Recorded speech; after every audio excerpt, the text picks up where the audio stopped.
around the player on the mark, came back 360, he's run 45 metres and he takes the mark 15 metres away. And he indicates to the umpire, I'm going for goal. So that's the 30 seconds. That's clever play by both players. Really clever play. It doesn't mean it's won or lost, but 30 seconds off the clock is brilliant play. Danaher's called the play on here, so he's going to have to kick it close to 60. Lays into it. Oh. Joe, what a kick!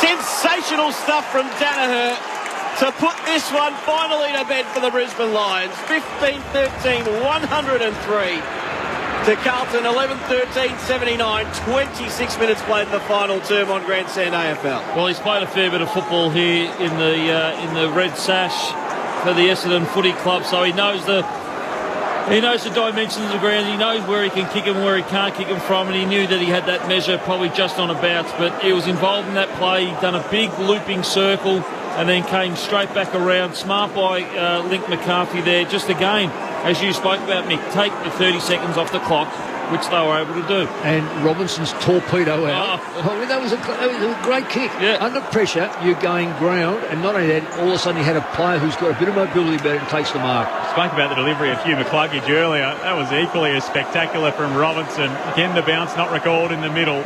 Curnow takes it away for the Blues, tumbles it toward half forward. Williams, it might sit for him. He keeps it in, toes the boundary line. High right foot kick to full forward, looking for Betts over the pack. Big fly knocked away. Adams stays down for Brisbane, roves and thumps it outside the defensive 50. Sard rises over the top of McCluggage and pulls in a good mark. He's a long kick of the footy to Adam Sard. He might be able to take advantage of the man on the mark rule here. Comes out to the left, sends a flat kick to full forward. Danaher was up for Brisbane at fullback. Walsh stayed down. He's gang tackled by a couple of Lions at full forward.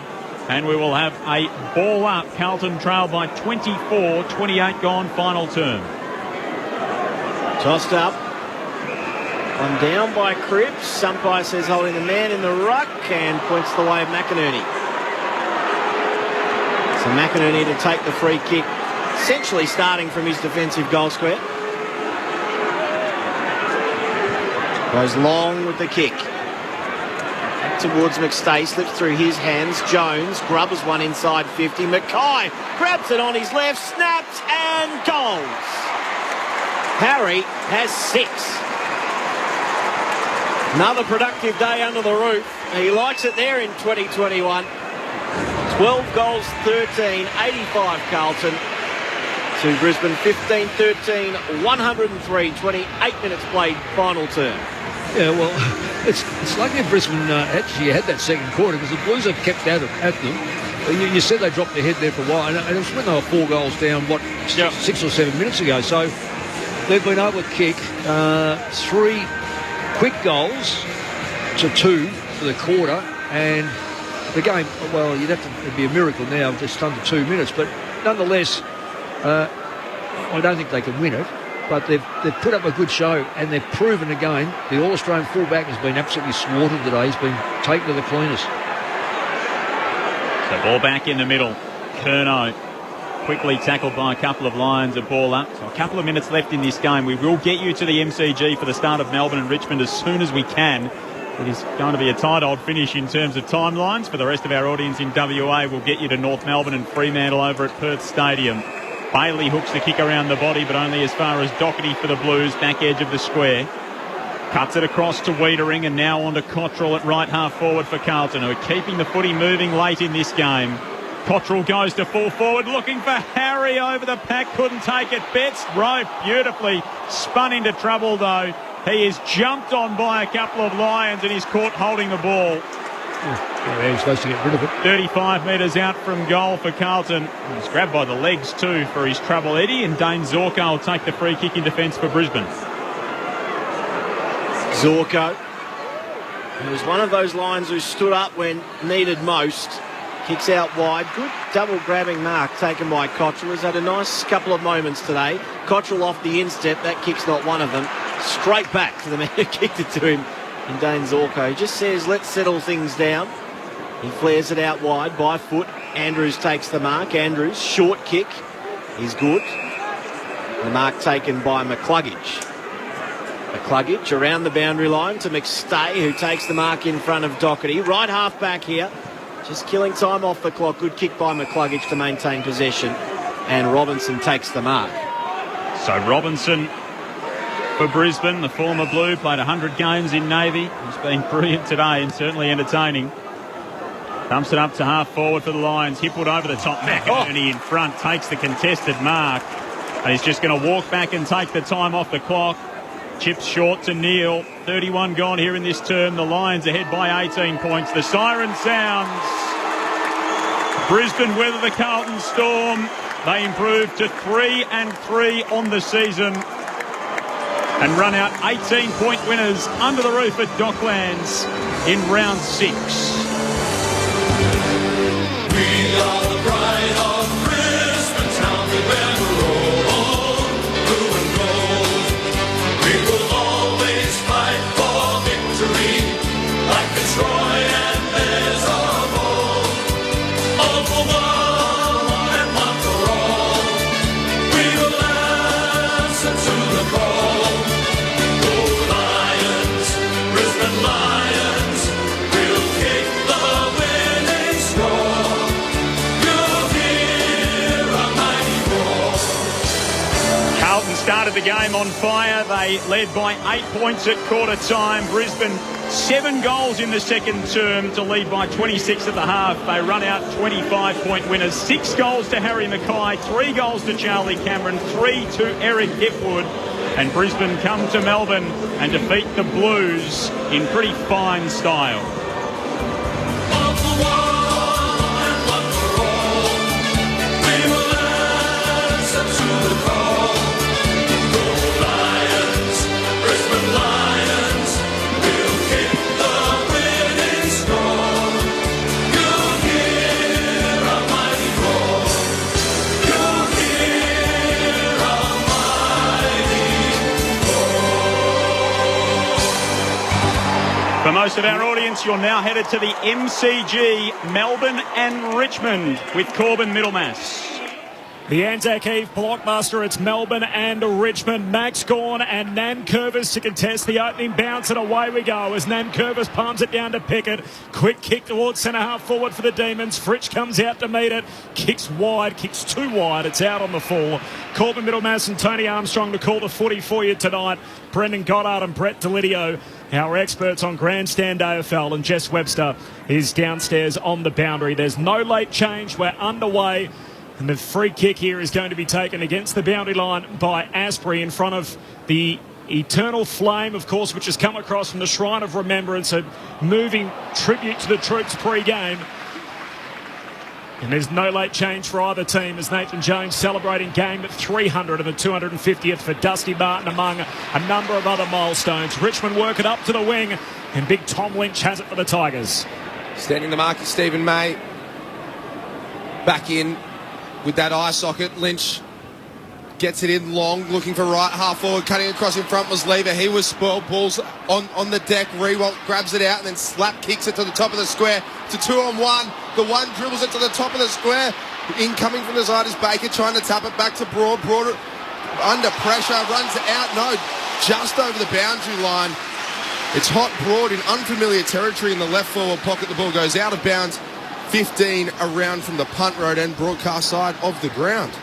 The other game tonight, we'll keep you updated with it. It's Fremantle and North Melbourne over in Perth, which starts just after 8 Australian Eastern Standard Time. Gawn wins the tap. Shark by Edwards. Snaps for the first. He misses.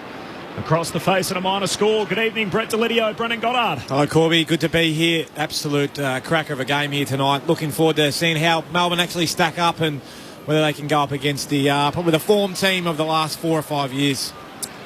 Bringing the ball back in, finding Hunt. He gave the handball to Salem. His penetrating kick down the line, looking for Neil Bull, and he couldn't take the mark, but was infringed with the chopping the arm. So he gets the free kick just behind centre wing. On the great southern stand side, he drives it long to left half forward. McDonald rises, went the fist instead of the mark. Short crumbs, gave to Asprey. Back to Bolter. Then he goes by foot looking for Grimes and finding him on true centre wing. Back where Neil Bullen actually kicked it. 2.5 minutes into this game, the Tigers lead by a point. So Grimes long down to half forward, Rewalt the target. Tomlinson over the back, whacks it away from him, and it's out of play. Half forward for the Tigers. What are you looking for tonight, Beach? Yeah, g'day, Cobbs. Yeah, well, I think it's all about Melbourne tonight, and I think what we see tonight will be a glimpse of, I guess, what we see for the rest of the year. If they're really up for it, and if they're not, you'll see a bit of inconsistencies and maybe a bit of flat track bullying that I think they've had the first 5 weeks, but I've got some high hopes for them. Then Curvis wins the tap. Sockers inside 50 for the Tigers. Rewalt out to meet it. Hand pass close to the boundary line. Langdon happy to see it over. So a 7-year tradition. It's the 6th edition of this game, though, obviously, given that we didn't have footy on the Anzac weekend back in 2020 due to the pandemic. Richmond have won their past 5 against the D's, and they hold a 3-2 head-to-head ratio in these matches. Good crowd in here. Jackson the tap down. Edwards tried to crumb, couldn't quite find the handle, then kicked off the ground towards centre half forward from a Richmond perspective. Picking it up there was short, gave it to Rioli, back by hand to McIntosh. Pressured as he kicks, so he gets it in the left forward pocket. Salem just taps it down. Lever grabs it, gives back to Salem, and Salem rides the tackle, and it goes out of bounds. Left forward pocket. Tigers kicking to the punt road end. Beautiful night for footy here in Melbourne. And the crowd quite passionate. As we know, the D's off to a flying start this year. Jackson works for front spot. Petrarca gathers the crumb. Dustin Petrarca, 2 balls. 0-all draw that one. Ball goes out of bounds. I have another throw in. About 45 out. Still on the broadcast side of the ground. Richmond in attack. Mention the milestones. Nathan Jones, the second Demon to 300 games after David Meads and Dusty Martin, game 250. Comes the 17th Tiger to reach that milestone. From the boundary throw-in, Lynch palms it down. Lever comes up with a footy for the Demons. Kicks off half-back. High ball onto the members' wing. And Curvis floats through to take the mark. Big Nank has it just beneath us. Members' side in front of the Richmond bench. The 2 subs, Jack Ross and Cade Chandler, so no late change as Nan Curvis looks for Lynch to the hot spot. Jackson goes up, slips down to Baker. He went without it. Hunt put his head over it, then dragged off it. Lever collects. He's tackled by Rewalt and will have a ball up 40 metres out from the Richmond goal.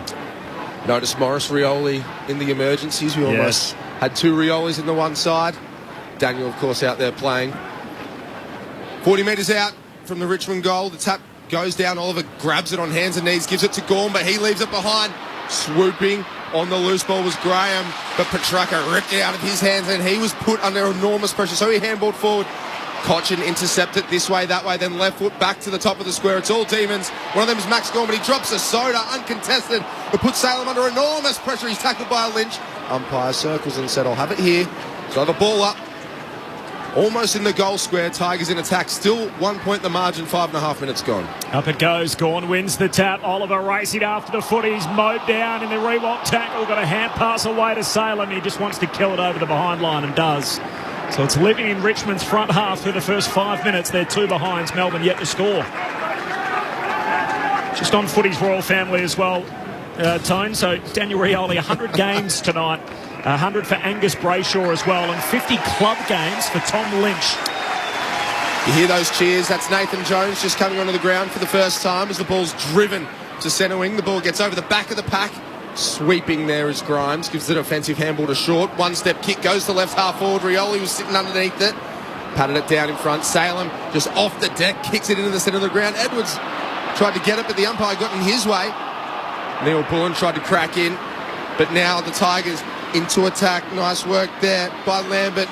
He got it forward, and now the ball's at ground level. Rewalt off the deck. He's going for the soccer style goal. That's unbelievable. It was dribbling, and he just went whack. Left boot through the middle. It didn't look like missing. And that's an unbelievable goal by Jack Rewalt. The first one of the evening. 1-2-8 plays the Demons yet to score. 6.5 gone. And an absolute ripper there by Jack Rewalt. Well, we've had to wait a little while for that one, Beach, but tell you what, it's worth waiting for. That's a clever goal from the big fella. Left foot to the pocket, dribbling off the ground. I think we just saw the overwhelming pressure from the Tigers. They've been able to keep it in their front half for almost the entirety of this start of this first quarter. Whacked it in by Kane Lambert. They swoop on the loose ball. Tommy Lynch in front. Jack just nutmegs Adam Tomlinson and left foot dribble right through the eye diddle. That's very clever from the big fella. This is an obscure reference, but I don't know if you remember Andrew Wills playing for Fremantle against North Melbourne. It was highlighted during the week. Kicked a very similar goal, left forward pocket, socketed it through from deep in the pocket back at the Wacker one night, for people that are aware of that fixture. Here's Bolton, who breaks out of the middle for the Tigers, kicks out to half forward, knocked towards the boundary line by Short, but picked off by Salem. His hand pass wanted May. It floats out of bounds. Going to throw in at half forward for the Tigers. Not sure they do remember that one, Corbs, but I remember it. I saw it. Thank you. And It was highlighted cult hero during the week. Cult hero moment. Absolutely. Apparently, he was in a it? cult hero. In a Len Hall game, which was the Anzac Day fixture over in Perth. One down by Gawn. Oliver, hand pass away to Neil Balling, gives it to Langdon. Hurried kick, floats too wide. It's out on the full southern wing.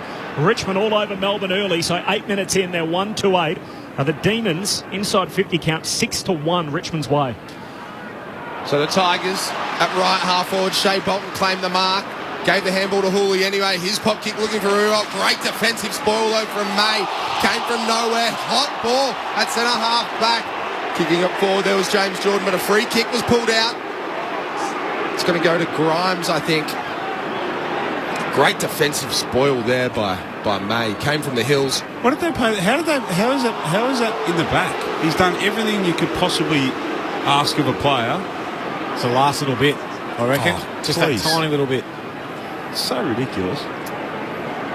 So Grimes to reload for the Tigers. Just gives the handball to Hooley, sweeping around, and he drives it to the top of the square. The pack forms. Lever comes from the side, gets a fist on it. Nankervis trying to copy Rewald off the deck, but good defence. Bay deliberate. Oh, Rivers dove trying to get the ball out of Nankervis's way. He's just trying to get it out of his way, and they're paid deliberate. What did you see, boys? Well, yeah, I think that was. Well, it was deliberate, but he thought Nankervis was going to try and soccer it. So, if anything, I thought the call was going to come for Danger?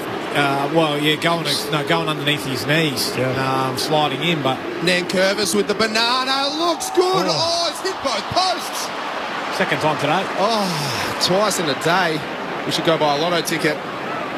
Minor score, 139, plays 0 the Demons. 9 minutes gone. You should really get 2 points for that if you can hit both posts in the same kicking motion. Tigers by 9 points. The long ball out towards half-back from Salem. Sits for Gawn. Gets a hand pass away to Rivers. He gets it away to McDonald. Flares it out further wide by hand to Langdon. Langdon goes back by hand to Salem. Salem off a single step. Kicks down the wing. Floating through Hooley. Tries to take the intercept mark. Spills it. Loose footy southern wing. Lambert bottom of the pack. Hands it out to Bolton. Surge kick to half forward. Lynch crashes the pack. Runs into Gawn. No free kick. May picks up the footy for Melbourne. The free kick is going to be paid. As Max Gawn was clattered into without the footy. Advantage is applied. Salem kicks it down the wing for Melbourne. Up into the front half. Checks it after it. Paddles it out of play. With the pressure from Grimes and a boundary throw in between wing and half forward for Melbourne. Early thoughts, Lids? What are you seeing? Well, I'm just seeing Melbourne just finding their feet early on in this game. Richmond obviously played in big games like this before. They've started really well.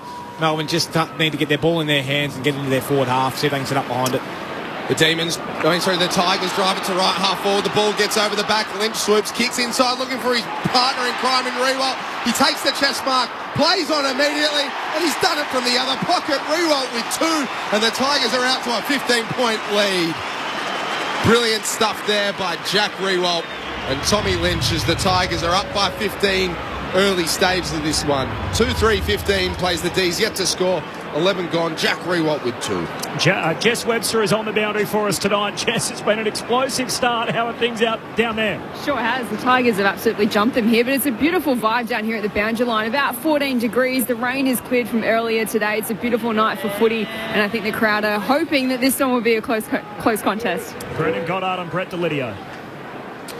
Well, I wouldn't have seen Jack so high up the ground. Normally back in the day you would have seen Jack coming out of goal square there, but watching them a lot over the last couple of years, what they do really well is both tall forwards are up the ground. If the ball gets switched out one side, Jack's here. Out the other side is Lynch, but 2 talls, and that's why Jack came from this off-ball side, because he was out here that if the ball did get switched, he'd be the tall. But it was a great run. Winning a one-on-one Lynch is invaluable in this game. Tigers going forward again. Bolton with the centre break. Kicks it forward, but Lever takes the intercept mark and shifting forward on the mark, Tom Lynch. Well, stand the mark rule coming into play, so Lever will be marched up to halfway. It's a desperate break for Melbourne, who have really played the entire game so far in their own back half. The kick from Lever towards the hot spot, spills down to Gawn. Hand pass to Petrarca. His hand pass picked off. Taken away by Pickett off half back for the Tigers. Hands it to Rioli. This is the swarming Richmond players. He gives it to Hooley. Took too long. Spargo runs him down in the middle of the ground. And there's that forward pressure for the Demons, which has underpinned their 5-0 start. Getting involved in their attacking half. Spargo kicks for Gawn in a 1-on-3. Brings it to ground though for the Demons, heavily outnumbered. Gawn becomes the tackler on his opposing captain. Ball spills out to Viney, hands it to Petrarca. Kick ricochets as it's been smothered back towards Viney. Hand pass comes out the way of Jackson. He gives it to Brayshaw. Kicks deep into the forward line for McDonald. Just shields his opponent. Grimes away from the drop zone and takes the mark, pressed up against the boundary line, right forward pocket. It was a nice kick in the end. He had Tom McDonald sitting out there all by himself for a long time. He had just enough on it to get it to his advantage side, which is something that Brendan talks about a hell of a lot. Nice kick from young Brayshaw. McDonald to try and snap it through on the back of a couple last week. Kicks it into the man on the mark. Spills down to Melchin. His shot misses everything. Missing to the near side. So the Tigers on top early. 13 minutes in. They're 2-3-15. Melbourne yet to score. Free kick for the Tigers next to the behind post. Short to bring it back in, just drives it long to left half back. Lynch is there. He's coming from a mile away. Almost takes the chest mark. It's at ground level. Swooping on it was Graham. He gives the forward handball. Doesn't quite hit the target, but picking it up there was Lambert. He was immediately tackled. He slapped it forward. Nice work here by the Tigers, though. They're going in waves. Lynch over the top to Bolton. Oh, he was out, but he fumbled at the crucial moment, and that left open the door for the D's. May gathered the ball, gave to Petrarca, and a nice kick, a short kick, found Salem. He just chips over the top to Melksham, who's in space, gives the handball, but he's under enormous pressure. There is Jordan. He gives over the top, though. Goes again, gives it out wide to Viney. This way, that way. Some fast feet here by the D's, but the handballs aren't quite sticking. Now they're letting the Tigers in enormous pressure. Nice work there by Marlon Pickett. Left foot kick. It's a one-on-one. Lever v. Rioli. Free kick. It's going to go to Rioli. I thought it might have gone to Lever, but the Tigers are going to press into attack again. So Rioli logo members wing. 15 minutes in. Tigers with the first 15 points of the game. Melbourne yet to score. Rioli with the contest kick to centre half forward. Lynch goes up, spills front and centre. Slick hands, Arts away towards McIntosh. Good pressure from Brayshaw. Forces the error. His shot misses everything out on the full. Just repeating the full-time score at Docklands. Brisbane by 3 goals over Carlton. Earlier today, the Suns by 40 over the Swans. And Geelong by 97 points over West Coast. Just absolutely slapped them around down the highway. In the earlier game, as Tomlinson the 1-2 with Langdon and then kicks the Demons down the southern wing. Target McDonald. He's dragged to the ground illegally by Broad. Gets the free for Melbourne. Wastes no time, wheels and gets it in the Max Gawn direction. Kick was a half volley though. He slightly overrun it. On all hands and knees there was Baker. Tried to give the forward handball. It's in dispute. Good work there by Ryan Mansell. Stood up in the tackle, the Cozzy Pickett tackle. We know he tackles hard. Weathered the storm and the umpire said, I'll ball it up. So in between wing and half forward for the Demons. They're yet to score. Tigers got the jump. Gawn just fists it forward. Spargo's there. He tackles someone without it and there's a free kick. The free kick goes to Mansell. Right half back in front of the Eternal Flame. Gives the handball to Short, so they're wasting no time. Drives it long. It's a 2-on-2 down on the wing. Ball gets over the back. Tomlinson's there. The first one there gives the relief handball to Lever, but he puts himself under enormous pressure. Tried to take on the tackler. That was Arts, and then the help came. And Lynch got him on the second bite, holding the ball at right half forward. The Tigers look to go into attack again.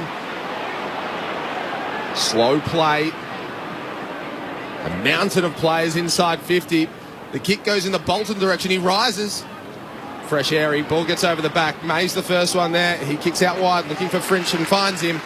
He takes him up, but there's nothing further down the line. He comes inside. Oh, it's opened up the door. Melksham's good, though. Takes him up at right half back. So the players are starting to drift forward.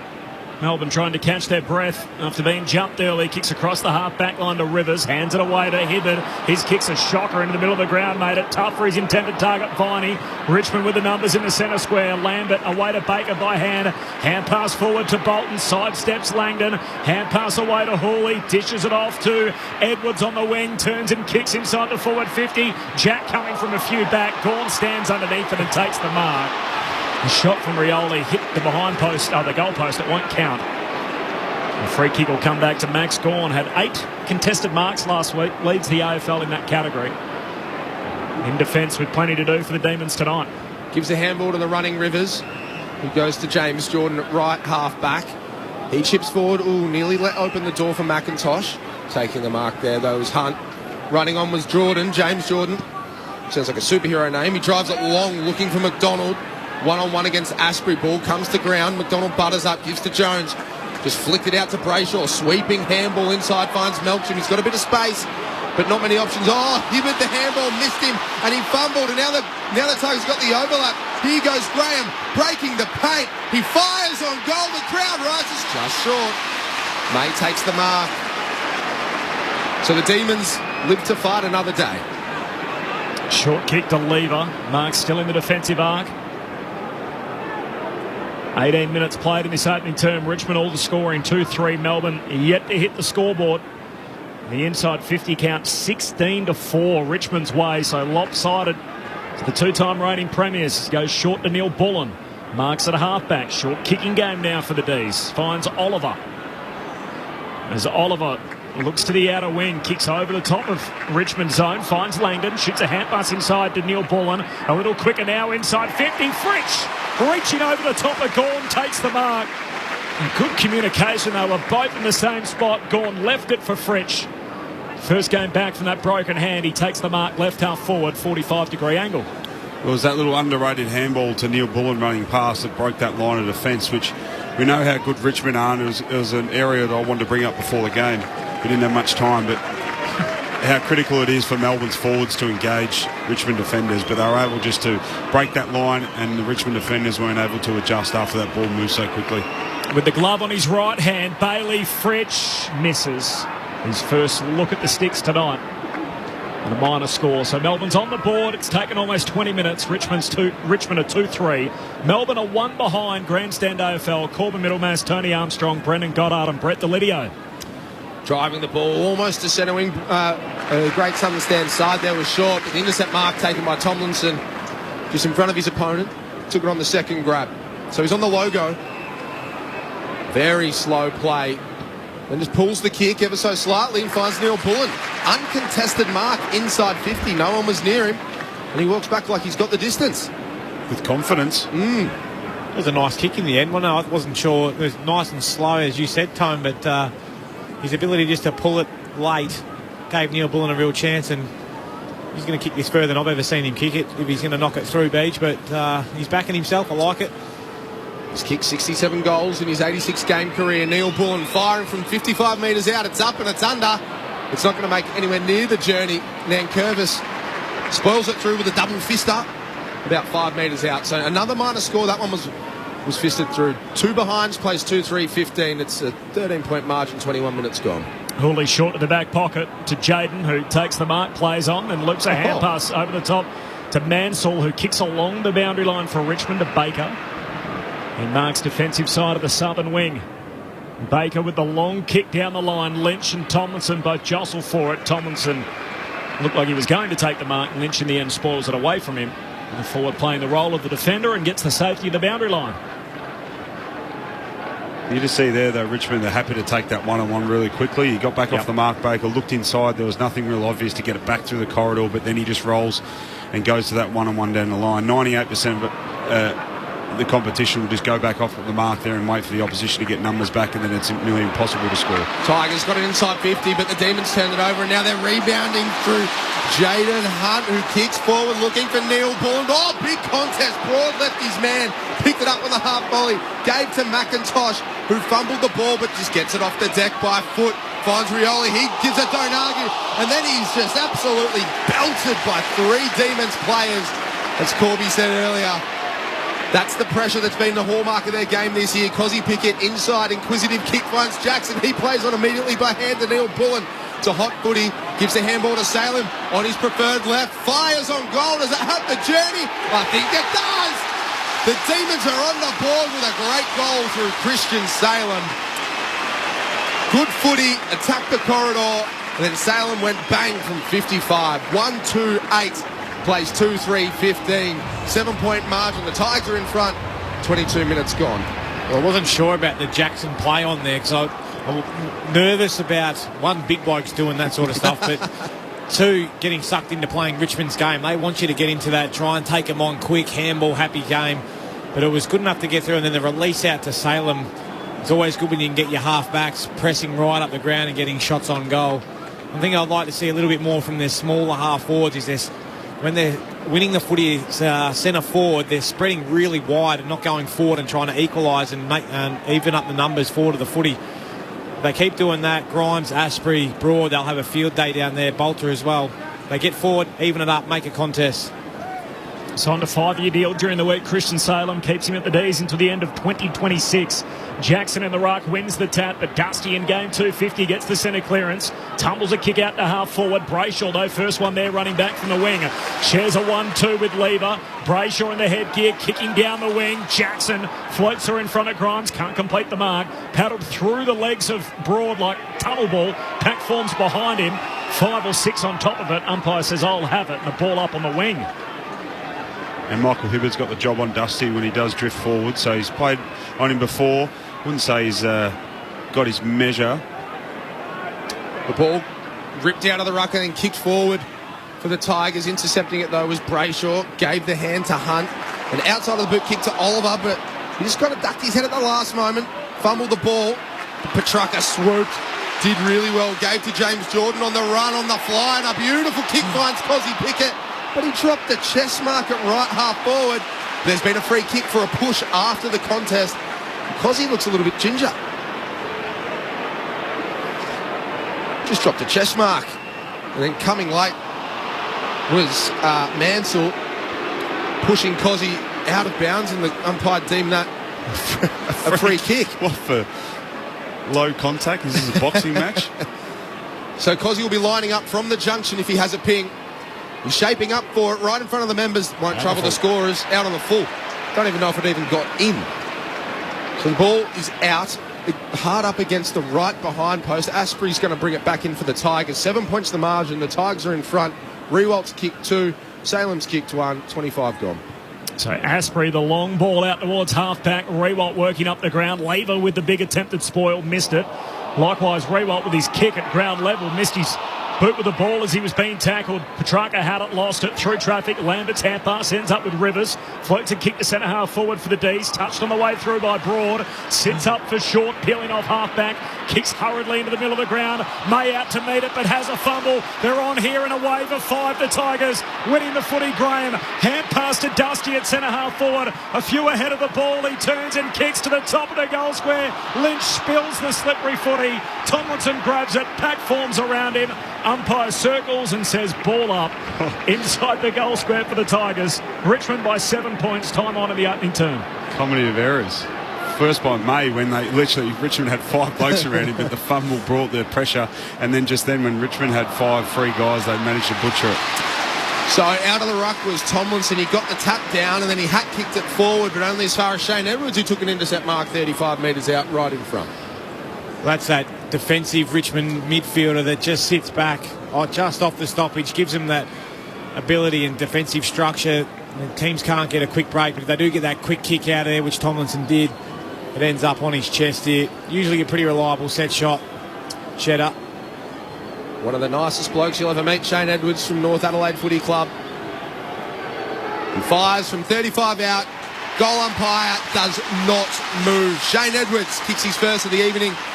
The Tigers get a bit more breathing space. They're 13 points up. 3-3-21, plays 1-2-8. 26 minutes gone in the first term. Yeah, the old fumble, though, that unfortunately cost May a goal, but it should have been a goal the first time, but it drags on a little bit and he gets that. So Tomlinson wouldn't be happy with that. Normally those quick kicks, you're especially defenders and teams, you're focusing on trying to get that out wide towards the boundary. So if the opposition do win it back, it's harder to either kick a goal from that position close to the boundary, or it's harder then to find a target. So you hem them into one side. But yeah, unfortunate for May there that Melbourne actually were away then, because Richmond did have about 5 or 6 as we watched the replay, guys storming and streaming forward. So if you had to just found a bit of composure and got that ball clean, I think Richmond would have been on the back foot as D's had a number of guys fall to the footy. Restart back in the middle, margin back to 13 points. Gawn wins it down. Oliver floats a handpass from Petrarca, and a centre clearance here for the Demons. Kicks inside the forward 50. Grimes a big spoil back outside the attacking 50. Brayshaw had it, lost it, spills down to Melcham. Slick hands to the running Oliver, puts it inside the pocket for Pickett. Great kick, pulls it back to the corridor for Fritsch. He takes the mark 20 metres out, just right of centre. Nice vision from Cozzy Pickett. So good. That was great, yeah. As you called, Corb. A lot of blokes will see that, but they don't have the ability to actually hit it. I think for probably 80% of blokes, that dribbles along the ground, a little instep across the body kick. Ended up taking him at pick 12. The Demons had to trade up on draft night to get him. And they're pretty happy what they've seen so far from him in year number 2. So Bailey Fritsch, another look at them. Low trajectory drop punt, but he's put this one through. Fritsch with his first of the night. Melbourne just settling. Time on in this opening term. Richmond 3-3. Melbourne a 2-2. Tigers by 7 points. Grandstand AFL. Brett Delidio and Brendan Goddard. Yeah, it was the ability of Clayton Oliver just to step through traffic there, which you can get sucked into the perceived pressure of Richmond and their ability to come at you. But he stepped through, got it out to Cozzy Pickett. I thought he was going to set sail and knock one through for us, but his vision and the bloke who gets on the end of it is one of my favourites, Bailey Fritsch. We've called him a couple of times this year already, Corbs. The man with the best hair in the AFL. Isn't it? It is straight up. Love it. Very Jimmy Neutron. Yeah, I was type going to area. say, yeah. Cartoon kind of genius. Up to 11 goals for the year, so he moves past Cozzy Pickett. Cozzy won't be too unhappy with that, though, given he's got a neat goal assist. Melbourne's goal-kicking stats for the year. Free kick pulled out of this ruck contest. Nankervis just charged at Gawn. So Gawn in the middle of the MCG. 7 points to margin. He just drives it inside 50, about 30 out the pack forms. Flying from the Sabres Fritsch. Jones with the crumb. Grimes fresh area off the deck. Tried to flick it out wide. Wheeling and flying shot there by Langdon. He just kind of curled it round the body, but he hooked it a bit too far. It went out of bounds on the full. So the Tigers are going to bring it back in. They're kicking to the punt road end. Bolter has the ball. The other game that's being played tonight doesn't start for another 15 minutes or so over in Perth. It's North and Fremantle. It'll be played in an empty stadium. Unfortunately, another case recorded in Perth late in the afternoon. So after the Premier Mark McGowan spoke earlier, so that 3-day lockdown, 1 day in at the moment over in Perth. Richmond hurriedly moved the ball up down the wing, picked up by Lynch, turns and kicks inside the forward 50, but not a great kick. It's the only man down there, and Lever back takes the intercept mark for Melbourne. Swings it across the goal face. Neil Bullen in the opposite pocket. Hits up Fritsch, who's out to meet it at half back. And Mansell just into his back after the siren went. Nathan Jones wasn't happy with that. Goes and grabs the jumper of the 20-year-old Ryan Mansell. And Melbourne up for the challenge. We're a bit worried about them for the first 10 minutes or so. They found themselves 15 points down. The inside 50s at one stage was 16-4 in that opening quarter. And Melbourne working their way back into the term. They've kicked 2 of the last 3 in the game. And the Tigers lead it by 7 at quarter time. So Richmond 3-3-21. Melbourne 2-2-14. The thoughts of our experts coming up next on Grandstand AFL. Just repeating the results earlier today. The Lions by 18 over Carlton. The Suns beat the Swans by 40, and the Cats too good for West Coast by 97 points. Heaviest defeat under Adam Simpson's tenure as West Coast coach. But the game of the round is Melbourne and Richmond. It's quarter time at the MCG on Anzac Eve. It's the Tigers by 7 points on ABC Radio and ABC Sport Digital. This is Grandstand AFL. If you're not going through an emergency situation right now, it might be the perfect time to explore the all-new ABC Emergency website. ABC Emergency lets you search for incidents near you, or you can check on other locations around the country. There's also a handy button that lets you listen to the local ABC radio station closest to the emergency. abc.net.au/emergency. Save it in your favourites now and keep listening to ABC Radio, your emergency broadcaster. The 2021 AFL Premiership season on ABC Radio and on ABC Sport Digital. Tigers into attack. Nice work there by Lambert. He got it forward and now the ball's at ground level. Rewalt off the deck. He's going for the sucker style goal. That's unbelievable. It was dribbling, and he just went whack. Left boot through the middle. It didn't look like missing. The Tigers drive it to right half forward. The ball gets over the back. Lynch swoops, kicks inside, looking for his partner in crime in Rewalt. He takes the chest mark, plays on immediately, and he's done it from the other pocket. Rewalt with 2, and the Tigers are out to a 15-point lead. Cozzy Pickett inside, inquisitive kick finds Jackson. He plays on immediately by hand to Neil Pullen. It's a hot footy, gives the handball to Salem on his preferred left. Fires on goal. Does it have the journey? I think it does. The Demons are on the board with a great goal through Christian Salem. Grimes a big spoil back outside the attacking 50. Brayshaw had it, lost it, spills down to Belsham. Slick hands to the running Oliver. Puts it inside the pocket for Pickett. Great kick. Pulls it back to the corridor for Fritsch. So Bailey Fritsch, another look at them. Low trajectory drop punt, but he's put this one through. The 2021 AFL Premiership season on ABC Radio and on ABC Sport Digital. Melbourne Demons, they took more marks from opposition kicks than any other team so far this year. It's the best stat that's ever been recorded in terms of numbers and how high their rating was. The same as in terms of their forward pressure. But as we know, playing against Richmond's a different beast to playing against the 5 teams that Melbourne started their season against. They're undefeated, testing themselves against the competition's yardstick. And at quarter time, it's the Tigers by 7 points. Brett Delidio and Brendan Goddard with what we witnessed in that opening term. Well, it was a red-hot start from Richmond, wasn't it, Lids? And you guys made mention just a couple of minutes ago that you're a little bit worried for Melbourne at the beginning, but it feels like they're up for it, though. That kind of didn't wilt under the pressure of Richmond and playing that forward-half game for the first 7 or 8 minutes, and they were standing up quite well.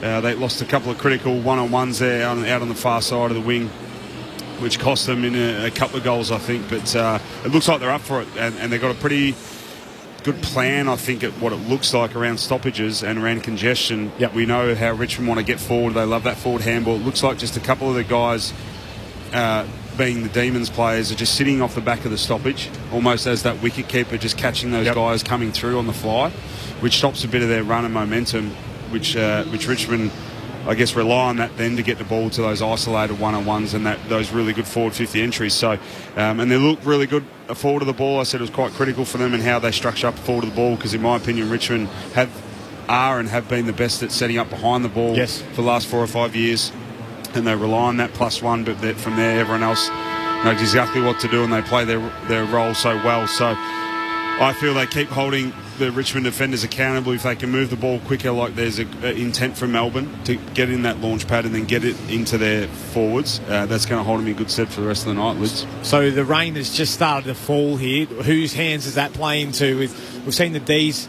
possess the footy by an extra, call it 20, 30 times more than Richmond. We know Richmond don't like to do that there. Get it forward and running behind it. Does the rain coming stop Melbourne from doing that, or does it, from over-possessing, trying to control the footy a little bit? But I agree with Brendan. I think what we've seen from Richmond in their ability to set up defensively has been the yardstick, as you called, Corb. But now we're seeing Melbourne as well. I think that the way they're setting up with Lever, Tomlinson and May behind, they're really sound behind there. We've seen a couple of times where you'd usually see a small forward darting through, getting onto a loose ball. Lever's there. He's already taken a couple of intercept marks. Maxi Gawn's pushing really hard behind. But, as we said, I was nervous early, but I think Melbourne, a couple of goals on the board, settled into the game. They're tackling well. They're 18 to 14 up in tackles. But they've got to come out and start all over again. It's all right to get back into the game and start to feel like you're in it, but as we know with Richmond, they just continue to work. It's a fascinating point in the season where in the space of 6 days we've got the 2 undefeated teams playing the Tigers. It feels like the whole storyline, the whole narrative of the year is who can catch Richmond at some stage during the year. So we get to see Melbourne tonight. Can they do it a different way in the wet against this high-pressure Richmond team? And then the Western Bulldogs, of course, the spectre of that game on Friday night back here at the G. Jess Webster is on the boundary. Jess. Yeah, as you mentioned, Cobb, it is a light rain has started to fall. Looking at the radar, though, it doesn't look like anything substantial, so we'll wait and see how long it does last. At quarter time, no major injury concerns for either side either. A reminder of the medical subs, Cade Chandler for Melbourne and Jack Ross for Richmond. They're about to start in Perth as well, North Melbourne and Fremantle out west. We'll keep you updated throughout the night. But our real focus is here. Second quarter action in the rain as Nankervis wins the tap for Richmond. Off the wing comes Brayshaw. He had a touch, hand pass back into congestion, back to Nankervis, hands it back out to Brayshaw. Collects on the wing, kicks Melbourne inside 50. Jackson out to meet it, can't take a mark overhead, spills to McDonald. Hand pass to Oliver, hurried kick as he's tackled by Edwards, and the ball pitches just inside the boundary line and goes out left forward pocket. So boundary throw in forward for the D's. They kick into the punt road end in this second term. It's Richmond by 7 points as the rain tumbles down. Ball's thrown back in, working for front spots Jackson. Two-hand tap in the Petrarca direction. That rain playing a factor. He left the ball behind. Off the deck was Nankervis, and Shea Bolton just off the deck, ping-ponged it and then got it back. Followed up his good work. Hack kicked it forward. We're in the centre of the MCG. Good defensive work there by Tomlinson. Gave it to Gawn. The players are fumbling a little bit. That let Dustin Martin into the contest. Slapping it into the centre of the ground there was Hibberd, but swooping on it was Graham. Little 1-2 with Lambert. The nice handball out wide to Cochin, released him. He's breaking the paint, pulls his kick and finds Lambert. 45 out on the slightest of angles. So good work there by the Tigers, and they're rewarded with a shot on goal. I can assure you that there's only a little sprinkle of rain. There's not much on the radar, unfortunately. The little bit that is on there, I think, is sitting right over the top of us here at the MCG in the city. So in comes Lambert, such a good player for the Tigers. Wheels around and strikes from 50. It looks like it's a nice strike. Doesn't quite have the journey, though. Struck it well, but touched on the line. So minus score. They extend their lead by a point. 3-4-22 plays 2-2-14. 8 points the margin. The Tigers are up.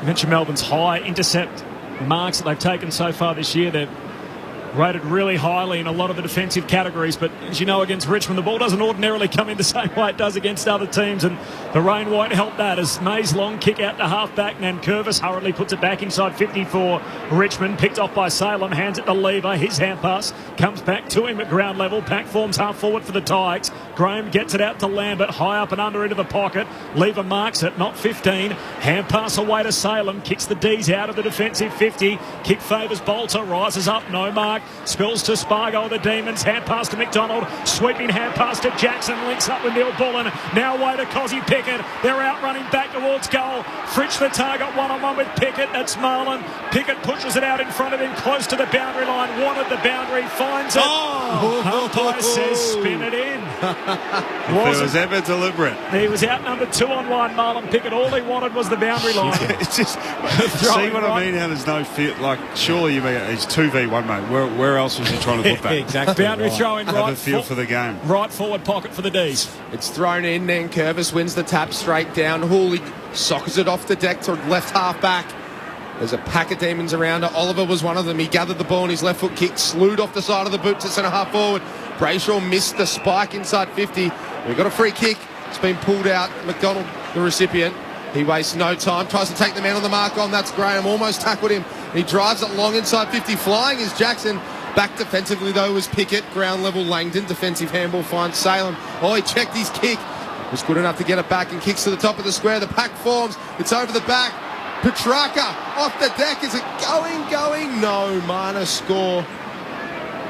So the Demons pressing. 2-3-15 plays 3-4-22. The Tigers are up by 7. 3.5 minutes gone. Back to the same margin as it was at quarter time, a point each to start this second term. A short plays on from the kick out, goes long down the wing. Rewalt spoils, close to the boundary line. Brayshaw collects for the Demons. Hand pass goes straight to Rioli.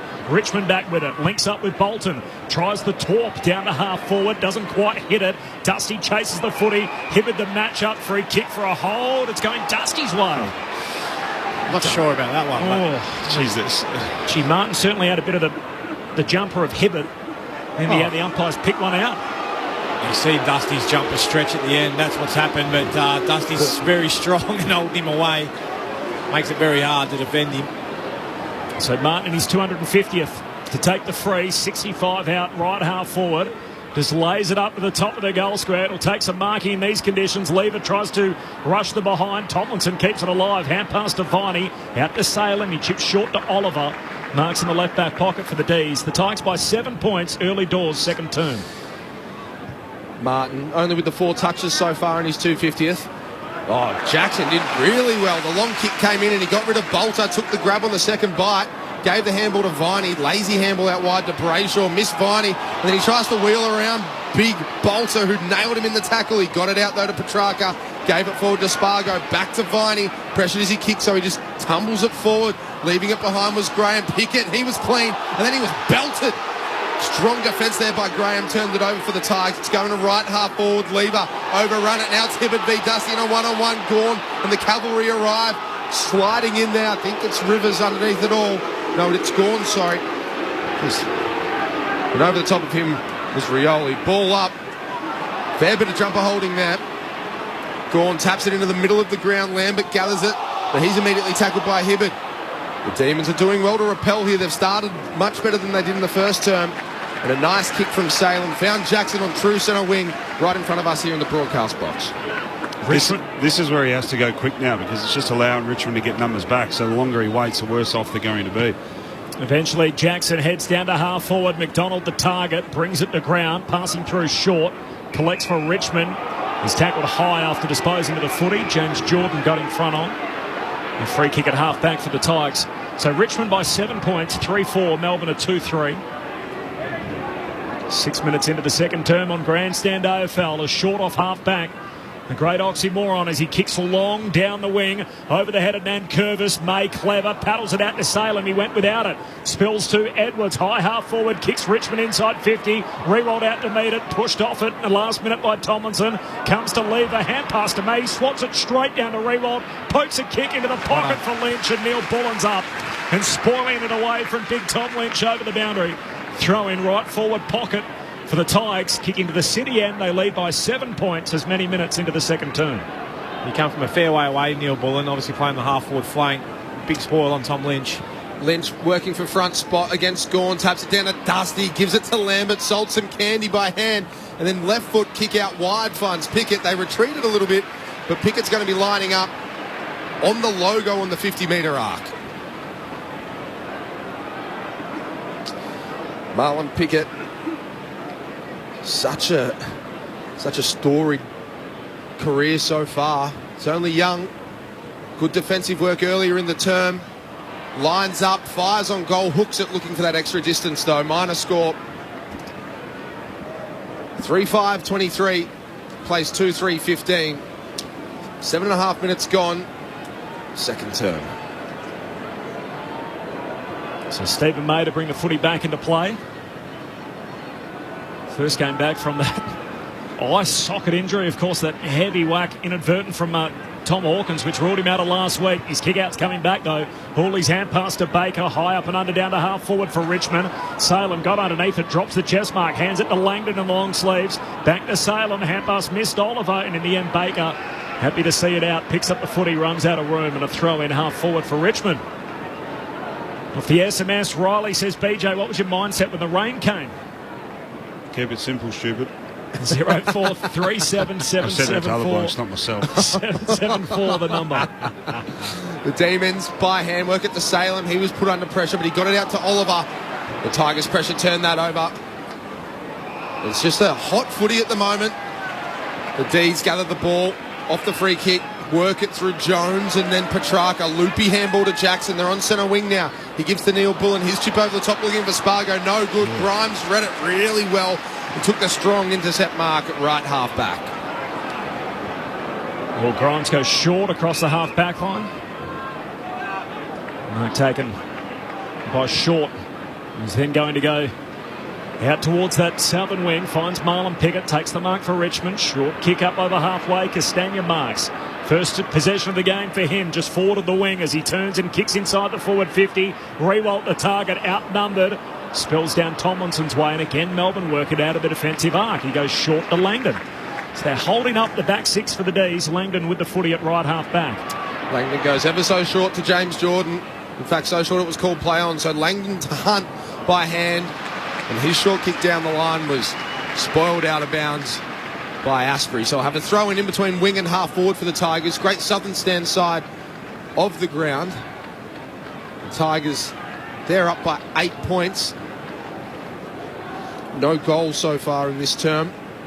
As the ball's looped back in, Jackson taps it straight down to Viney. He left it behind. Swooping on it was Edwards. Gave the releasing handball to Shade Bolton. His kick was partially smothered, but it kept going forward. Lambert gathered a handball and kicked to the top of the square. May, though, came across and cut it off defensively. Good fist, gathered his own crumb and then gave by hand to Hunt, and the Demons repel. Hand pass out further wide to Langdon. Gives it back to Hunt. His hand pass wanted to give it to Langdon. He's mowed down. Great chase down tackle from Marlon Pickett. Wins the footy back forward of the wing for the Tigers. Keep it simple. Pickett long into the pocket. Spills out the front of the pack to Hunt. Hand pass back into traffic. Oliver sits on top of it. Tackled by Baker. Umpire circles. Lets them go. Still allows it to come out. Rioli eventually chucks it on the boot. High up and under. Top of the goal square. And Salem and Jones almost spoil one another. Nathan Jones takes the mark. Last line of defence for Melbourne. Chips it very short and finds Salem. Plays on. He's got the overlap. That's Cozzy Pickett. On his left boot. Just pulls the kick looking for Melksham. Overcooked it a little bit and Broad with defensive fist knocks it out of bounds. Game's just started over in Perth. 0-0 to score there. Early stages. 30 seconds in fact. So umpire's going to hurl it back in front of the members. Chocker block today. Nankervis wins the tap. Oliver the crumb. Got the overlap in Petrarca. Gives it to him. He was dealt with after the play. Edwards absolutely destroyed Oliver. And here comes some Demons to get around him. It was a big hit by Edwards. He's not the biggest bloke, Titch. But he absolutely steamrolled him. Meanwhile, the ball goes to left half forward, over the back, looking for the boundary. And finding it was short, but it was deemed to be deliberate. Let's keep our eye on Clayton Oliver. He's really struggling. But Neil Bullen has the ball 30 around from the goal. Looks like he's shaping up to kick one of those screw kicks back around the body. We'll get down to Jess in a minute, but looks like he's just winded Clayton Oliver, trying to take a few deep breaths in. So Neil Bullen setting up to kick that snap around the body. The D's have been good defensively so far. He fires. It looks good. In fact, it looks great. And he lets the crowd know about it. That's Neil Bullen's first, and the D's are back within 2 points. They draw first blood in the second term. 3-3-21 the D's, 3-5-23 the Tigers. 12 and a half minutes gone. Jess Webster on the boundary. Yeah, just having a look at Clayton Oliver. He's just having a chat to the doctors at the moment, just walking up and down the boundary line. He looks okay. I think he'll be right to come back on. Now, Ryan Mansell for the Tigers went down momentarily in the rooms just to get a laceration on his scalp looked at. He's back out on the field, but while he was on the boundary line, he decided to put on a new pair of shorts. So make of that what you will. Brett Delidio and Brendan Goddard. Okay. A bit of blood on it, maybe? What felt like Melbourne's first inside 50 for the quarter, they rely on a bit of brilliance from Neil Bullen to get that. And, well, what do you call it? That was deliberate as they come to. There was two motions there from Short, unfortunately, for those listening. It was quite obvious that was deliberate. He had no other choice, and he turned towards the boundary, which probably gave it away. But efficient this quarter for Melbourne. Tigers by 2 points. Back in the middle. Petrarca. Hand pass away to Brayshaw. Shoots it forward. Jones onto it. Hand pass hurriedly away to Jackson. Gives it to Jordan. Sizes up the stick. Shoots goalward but misses. Good tackle from Nankervis to apply some late pressure. And all of a sudden, Melbourne's within a point. Richmond 3-5-23. Melbourne are 3-4-22. 14 played in the second term. Tigers by 1. That rain stopped. Short played on and kicked long down the line, but uncontested mark eventually taken by Salem on the logo. Members side of the ground, he plays on, just kicks it back to whence it came. Grimes in the box seat, doesn't take the mark on the second bite. Cozzy Pickett goes for the crumb. Pick in his pocket was Hooley, but he was immediately pressured. Petrarca swoops, fires on goal, won't make the journey. In fact, he hooked it. It's gone out of bounds, but the Demons are pressing. They're looking to hit the front for the first time this evening. They trail by a point. Did you ever change shorts mid-quarter, Beach leads? Not if I had to. Nah, not unless it was absolutely bucketing down. I'd swap at half-time, maybe. Tigers by 1. Throw in deep forward for the D's. Gawn palms it down. Head over the footy. Mansell ripped from him by Cozzy Pickett. He loses it too. Taken by his namesake and Marlon Pickett. Hand pass to Hawley. Hurried kick to half back. Castagna has his legs taken out. Melbourne win the footy. Brayshaw at half forward. Hand pass to Hunt. Kicks to the hot spot. Neil Bullen up. Spoil comes from Nankervis. On hands and knees, McDonald hands it out to Viney. A little fumble. Gives it to Melksham. His kick is smothered and skids through for a behind. And so for the first time since the opening moments, Melbourne have drawn level. They conceded the first 15 points of the game. And now we're all knotted up at the 15-minute mark of the second term, 3-5-23 apiece. All tied up here at the G. Short plays on, has a couple of bounces, finds Baker at left half back. He wheels and goes, looking for Rewalt. Works for front spot. Good defensive spoil, though, from Tomlinson. That's a good one-on-one. He's kept him quiet after a couple of early goals, but the Demons turn it over. Langdon gathers the ball, misses his target, but they're out here. They're out.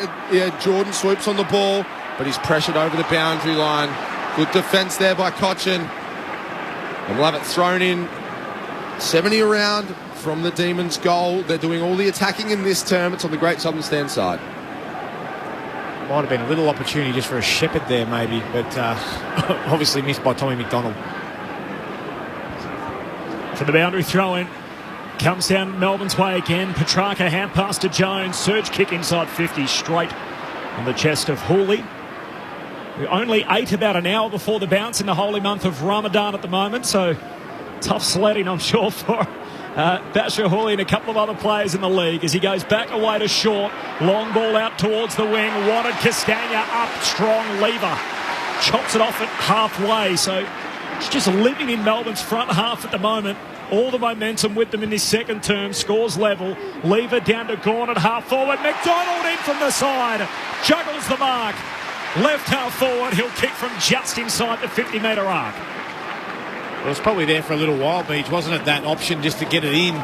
They're just going so slow. You know, I think Gorm was already there. McDonald was on his way there. Get it in, give him a chance, and don't allow that third tall to come across. And luckily enough, it was a good mark by McDonald in the end. Broad just couldn't get a good enough jump at it to try and spoil, but well held onto with a wet, greasy ball. So Tom McDonald from left half forward. His set shot is good. They're more than just hanging with Richmond. They've reeled in the deficit and hit the front of these. 17-minute mark of the second term. Melbourne by a goal. 4-5-29. Richmond 3-5-23. They've kicked 4 of the last 5, the D's. Brendan Goddard and Brett Delidio. Yeah, well, they've really steadied the ship probably about 5 or 6 minutes ago, and they've, as you may have mentioned, Tone, that it's been all about Melbourne in the last 5 minutes, playing the game in their forward half, setting up really well behind the ball. We actually made mention of a game we saw early in the year. I don't know, was it round 1, round 2 maybe? I think it was here where we saw Melbourne play that deep kind of third man wicket keeper that sits behind the ball, and especially on a night like tonight where it's wet and slippery against a team like Richmond, they're able to get so much momentum going forward and get their smalls and even their talls pushing hard forward. Just to have that guy there as insurance, it's such an important thing, but they look safe behind the ball, and Richmond is really struggling to get it, past halfway out of Melbourne's defensive forward 50, sorry. Pickett versus Gawn. Pickett won, then did his own crumbing, worked it forward, and then it ricochet out in the Macintosh direction. He kicked looking for Edwards. He checks his kick nicely and finds Rewalt. He just pulled it at the last minute. Left foot burner, and found Rewalt on the chest in front of Tomlinson, who will line up from 35 out, right in front. I'm not sure whether Shane Edwards had started in the centre bounce there, but he was in a mountain of space at centre half forward. Someone will be asking questions after this if it goes through, but if I was the Tigers, I'd be sending someone to stand just somewhere near Christian Salem, mate. He's had his own footy so far. In comes Rewalt, firing for his third goal of the evening. He just pushes it. Minor score. So the Tigers claw back. 3-6-24, plays 4-5-29, 5 points to margin, 19 minutes gone. So Melbourne in this quarter, 81 possessions to 48 total disposals. As May from the kick out, long ball to half-back, Bolter floats through, spills the mark. McIntosh had it, lost it. Oliver's hand pass out wide to Brayshaw, gives it to McDonald, cuts back inboard, takes on Marlon Pickett. Hand pass away to Gawn. Still at half back, the Demons. Gives it to Rivers. Works his way through traffic. Finds Viney up on the wing, who takes the mark. Shares it with Brayshaw. Trying to take on Edwards. Back to Viney. Back to Brayshaw. Back to Viney. Shakes the Cochin tackle in front of the interchange. Kicks to half forward. Going up Neil Bullen. Can't pull down the mark. Grimes picks it up. Jones tackles him immediately. And that frantic forward pressure that the Demons are bringing is standing out. A ball up 35 metres out from the Melbourne goal at left half forward. D's by 5 points as we tick into time on in the first, having trailed earlier by 15. Up goes the ball, pushing the back, I thought, from Pickett, and it's paid. Out of the ruck contest, 2 hands on the numbers. And lining up almost deja vu from the same spot is Tom McDonald to kick 2 goals in a couple of minutes. It's right idea. He just needed to get him in the side. Yeah, that's right. Straightening his back, it was obvious as anything. But I'll just take you back to the play before. There's the structure ahead of the ball where it's Neil Bullen actually there just to make that 2v1 and make a contest to bring it to ground and keep it in, because most other times Richmond are there taking uncontested mark because they did have an outnumber, but this their ability to have representation there and to bring the ball to ground. McDonald fires and makes no mistake. That's 2 goals in a couple of minutes for McDonald. And that's the last 4 of the match for the D's. They extend their lead out to 11 points. 5-5-35, plays 3-6-24. This quarter's gone for 20 minutes. Yeah, so that's the only reason Melbourne kicked that goal, because they've got a second opportunity just through structure and effort, but mainly through structure and representation forward of the ball. I was a little bit worried when Viney and Brayshaw started stuffing around with it here on the wing. I was like, oh, it's a little bit of Melbourne of old, those 2 boys waxing a little bit. Looking after each other, especially Viney handballing it to Brayshaw on his left. But as you said, the structure forward of the ball gave him a chance to half that contest and then get a stoppage, and then you can see what happens with an undersized ruckman and Pickett going up against McDonald. He gives a nasty big shove in the back. Rewalt kicked the first 2 of the game, and from that point on, 5 of the last 6 have gone Melbourne's way. Out by 11 points. Dusty at the centre bounce. No clean breakaway for the Tigers, though. Another pack forms as Melchin sits on top of Cochin. And a ball up again inside the centre square. Over in Perth, Fremantle 1-2-8 North yet to score. Early stages there. They're a fair bit behind us with the start just after 8 o'clock Australian Eastern Standard Time. Empty stadium. The coaches are wearing face masks in the box. 3-day lockdown in Perth, so it is a little bit eerie just looking at a few of the pitches coming through from the west. Up it goes again, 3rd time in the centre square. Nankervis tries to grab it out the ruck. Melchin goes to soccer and he's tackled. No free kick. Arts for the Tigers. Spun around. Hand pass reaches Graham. He goes back to Broad. Sweeping hand pass to Asprey, who's got it at half back for the Tigers. Asprey kicks out very wide towards centre wing and finds Baker in between wing and half back. He's called to play on. So he just drives it long to left half forward. Nankervis is coming in from the side. No mark taken. Gawn doing the crumbing and finding Viney by hand. Back to Gawn, who's run on. Breaking through the centre of the MCG. Drives it inside 50. Looking for Oliver. Oliver v Grimes. Good work coming from the side, but Spargo gave it back to Oliver. Back to Jackson. And he fires and kicks the goal from point blank range. What a goal by the D's, running in waves. Oh, Luke Jackson, nice goal. And great work there. 6-5-41, plays 3-6-24, 23 minutes gone in the second term. Well, there's 2 really good bits of play there. Was Maxi Gawn initially at the half-back flank there, playing the role of the rover and taking him on back through the middle, hands through. But then it was the ability to win a one-on-one contest. Clayton Oliver forward of the footy up against a pretty good defender in Grimes. Spargo, then to Oliver, then on to the... Was it Spargo first? Yeah, Spargo first. But just his intent to get there and create an outnumber Spargo, it would have been easy for him to kind of linger out the back, hoping for Oliver to win it, and then he gets on the end of the easy one, but he runs over there, as we said, the replay. Oh, Spargo, yes. Spargo gets it. Then the outnumber comes. Grimes is forced to lay a tackle. Then the overlap comes because the rest Richmond are pressing. Demons are giving Richmond all they can handle here, so they've kicked 4 unanswered goals in this second quarter alone, the last 5 of the game, and 6 of the last 7 to lead by 17 points. Oliver tackles Cochin high in the middle, so a free kick and a chance for some go forward here for Richmond. A floater from Cochin inside the forward 50. Juggled attempt from May. Tomlinson can't pull down the mark. Spills to Hunt. Long kick to the wing. Jackson trying to mark overhead. Wins it at his bootlaces. Hand pass out to Oliver. Defensive side of the wing. Gives it to Petrarca. Takes him on. Hand passes over the top to Jordan. Run down. Richmond win it back. Grimes hand pass. Put his teammate under the pump. Pack forms. Umpire says ball up. That's a heavy tackle. Oliver and Salem just drilling Lambert, who was on the bottom of all that. Will have a ball up alongside the centre circles. Melbourne by 17 points. Hot footy at the moment. Gawn taps straight down to Oliver. Does well to get the kick out, but it was partially smothered. Cracking in his arse. He's tackled ferociously. The Demons have lifted. The ball squirts out. Bolton overruns it. Gawn just hat kicks it forward. Bolton tries to slap it, but it dropped where he jumped. Grimes dove in. This is just a rolling maul. In goes Hooley. He can't get it out. The Demons are coming. They're coming hard. It goes out back to Bolter. He's immediately tackled. Goes forward to Spargo. He's wrapped up. It's hot here at the MCG. The umpire circles will have a ball up. But the D's work that 50 metres. No clear possessions.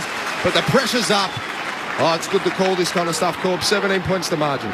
Up it goes, centre half forward for the D's. Jackson pumps it straight down to Petrarca. Hand pass got to Cozzy Pickett. Runs back through traffic. Shoots goalward. Top of the goal square. It pitches and runs through for a behind. Behind to Cozzy Pickett. 6-6 to 3-6. An 18-point lead for the Demons. 26 minutes played in this second quarter. Over in Perth, a goal to North Melbourne. So Fremantle 1-2, North Melbourne 1-1 midway through the opening term in Perth. Basher Hooley plays on towards the broadcast side, drives it long to right half back. The pack forms coming in from the side. Eventually uncontested was Lynch. He handballs immediately, finds Mansell. He kicks forward, looking for Rioli, but getting rid of him with ease was Lever. He's been that player, hasn't he, Beach, who's just been sweeping back there. Well, the short kick went to Hunt. He left it behind. He dropped what he should have taken, and that let the Tigers in. Lynch, his handball squirted out, finding McIntosh. He goes inside and finds Edwards. A little drop step forward to Dusty. Good enough to get it out to Lambert. He's got players on if he's good enough. He overcooks the kick, though. And coming from the hills was Brayshaw. He was tackled, and that turned it over. Here's Castagna. This way, that way. Shapes on the left boot. Does it have the legs? It looks all right. No. Dropping the chest mark in the end there was Langton. But they let them in there, the D's. Minus score, 3-7-25, plays 6-6-42, 26 minutes gone. It was a shower at the start of the quarter, so greasy conditions. Melbourne by 17. Salem plays on from the kick out, looks for Gawn. Up strong and marking in front of Nankervis. He was right there, Nank, and he was really powerless to stop that. A big grip on it from Max Gawn. Another contested grab at half-back. He goes long down the wing. Jackson enters from the side. Asprey hugs it to his chest. Takes the intercept mark in the pack. Members wing. Neither sub used. Chandler and Ross. No late change coming in. Richmond with the first couple of goals and an early lead. It's been all Melbourne since as Asprey heads down to half forward. Out to meet at Lynch. Can't take the mark. Dusty went without it. Here's Lambert. Tries to keep it inside the boundary line. Dusty and Viney bang bodies and the ball slips out of play. So a throw in. Half forward for the Tigers. Melbourne have kicked the last 5 in the game. They lead by 17 points approaching half time. Dusty's getting a bit frustrated. Only had the 6 possessions so far. Hibbard doing a good job. As the ball's thrown in, Gawn works for a front spot, taps it down. Edwards, the first man on the scene, he was immediately tackled. We'll do it all again, but this time from a ball up. 17 points the margin. Late stages of the second term. Big pack of numbers around the ball. Up it goes. Gawn the tap straight down in the Martin direction. He just eggs it forward. Picking it up was Langdon. Gives it inside to Salem. One step kick to centre wing looking for McDonald. Fist came from Grimes. McIntosh shapes to soccer it forward off the deck. He does so. We're at right half forward. Langdon's there. The ball goes out of bounds. He tapped it forward. Non-controlling umpires paid deliberate. He's giving him LB from square leg, I reckon. So that's different to Short here because Short is actually running in a straight line, turn left angles to actually get to the boundary. He's actually running straight towards the boundary and the momentum. Where else is he meant to tap that? Put it back through his legs to keep it back into play? No feel for the game. Umpire slow to call play on to as Arts tries to straighten up. Jones floats through, chops it off, spills to Jordan. Hurried kick out of defence. And Tom McDonald skids in to take the mark, half back. It's been all Melbourne in this second quarter. They've kicked 4 unanswered goals for the term as McDonald, long contest kick down the line, and Asprey lets out his frustration on the Sherrin as he just whacks that into the fence. A boundary throw in right on the wing. North with the jump over in Perth, so 2-1-13. Fremantle 1-3-9. 4-point lead for the Roos. Still with 8 minutes to play in the opening quarter. Approaching half-time here. Melbourne by 17 from the boundary throw-in. Gawn palms it down to Viney. Hand pass to Oliver. Had the blinkers on. Caught by Bolton. Slips out towards McIntosh. His hand pass stays alive. Arts keeps it going to Edwards. Back to McIntosh. Hand pass goes straight to Oliver. Kicks Melbourne down to half-forward. It'll sit for McDonald. Hurried kick on the boot inside the forward 50. Marlon Pickett's back there again. Taps it to his own advantage. Then cuts a sway through a couple of Melbourne defenders.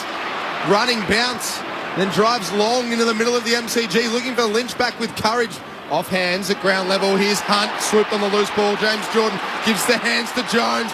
Jones wrapped up though, squirts a handball forward. Cozzy Pickett putting enormous pressure on the Tigers players. They squirt it out to Hooley by hand. He slaps it forward only as far as Brayshaw. Shapes to go wide, and then his kick inside 50. Not his best effort. Intercept grab taken by Asprey as the rain begins to fall again. So Asprey in the back pocket. Finishes the quarter with the footy, but they barely seen it, Richmond, in that second term. It was all Melbourne. If I said to you at quarter time, the Tigers were up by 7, the rain had come. Where would we be at half time? Well, I don't think too many people would have thought that Melbourne would come out and bang through 4 unanswered goals in the second term. Richmond go goalless through the second quarter. Large parts of it played in the rain, and the heavens opened again right on the stroke of half time. The Demons by 17 points at the half. 6-6-42, Richmond 3-7-25. The goal kickers for Melbourne, Tom McDonald has a couple. One to Salem, Jackson, Neil Bullen and Fritsch. While for Richmond, Jack Rewalt has 2 and Shane Edwards has the other. So a 7-point deficit at quarter time becomes a 17-point lead at the half for Melbourne. The capacity was up during the week for this game and the Anzac Day blockbuster tomorrow between Collingwood and Essendon. So 85,000 allowed into the MCG. I think it's fair to say there's not 85,000 here, and there probably isn't 75,000 here for that matter. But most of the Melbourne fans, they've made plenty of noise. It's their home game as they start to make their way off at the half. Max Gawn gets his team into a little bit of a trot. And there'll be a round of applause, I'm sure, here for the Melbourne Footy Club. 5-0 to start the season. A real test coming up against the best team of the last 4 years, the Richmond Footy Club. And they've got the tick through the first half to lead by 17 points at the long break. Brendan Goddard and Brett Delidio with myself, Corbin Middlemass and Tony Armstrong on Grandstand AFL. Jess Webster's doing her best to get out of the rain at the half. But Lids and Beach, talk us through that first half of footy. What are your biggest takeaways? Well, what I'm pleased with is Melbourne's ability to, one, weather the storm of what Richmond have been able to bring. Yes, it started to rain, so as you called, Corby, we didn't see them banging on those 4 quick goals that they managed to do, but it's just been a real sign of maturity and whereabouts we see Melbourne at. I'm pretty confident in the team that they are now, Beach. Like, I really believe in the way they're setting up behind the footy, but I also believe in that everyone's buying into that pressure that they're just bringing in and around the footy. They're not carrying anyone in a sense of being able to tackle and chase, and a real effort-based game that you can really hang your hat on. And I think that's been the thing that I've just been really impressed with. It's not just relying on your good players to play really well, because we've seen, Salem, he had his own footy that quarter. He had 14 of them. Petrarca had 12, leading the way for the D's, but their ability just to hunt Richmond, I think, has been the real key, in this first half. Well, the decisions that they're making around the ball when they can't actually influence the ball is what I've been impressed with. So that's where that pressure comes from. Richmond don't feel like they have an outlet, because when they do actually get possession of the ball, the guys that are outside the contest or just off it, Demons the Melbourne players are making a decision saying, well, I'll go to my man because he's a chance to get it. So when they do try and handball, then the second pressure comes, the third bit of pressure, and then becomes a spill ball. And we know how good Melbourne are like inside the contest, like with Petrarca and Oliver and Viney have always been so good, but what they've lacked is that balance around the stoppage and just outside the stoppage, because they all have been, and they're all great ball hunters and have been in the past. So now it looks like even those guys, that when they can't influence, it's not, I'm just going to go run and just keep hunting the footy, blindly. They're going, well, I can't actually get there, and my man's hanging back, and he's a chance to get it. And they're making decisions, which makes them harder to play against, harder to score against. That's what I've been impressed with. So, and I said I was holding fire in Melbourne, and it is half time, but I like what I see, because there's the intent, they're doing it the right way. Yes. And I just thought they're not getting lucky, are they? Yeah, it's easy to do that against weak opposition, which they've had. Let's not get it wrong, but. And I'm happy for them. I wanted to see this, and if they're the real deal, we'll see this, and we're seeing that thus far. Saying that, like you pointed out, they weathered the storm, because Richmond, both in the first quarter and the start of that second quarter, they had the momentum, and they were playing the front half game, but they stood up really well. And I think in the past they just would have buckled under that pressure, and the one, the two, the three goals come, and then all of a sudden you blink, they've got 4 goals within the space of 10 minutes. The opposition against Melbourne. So what the good teams do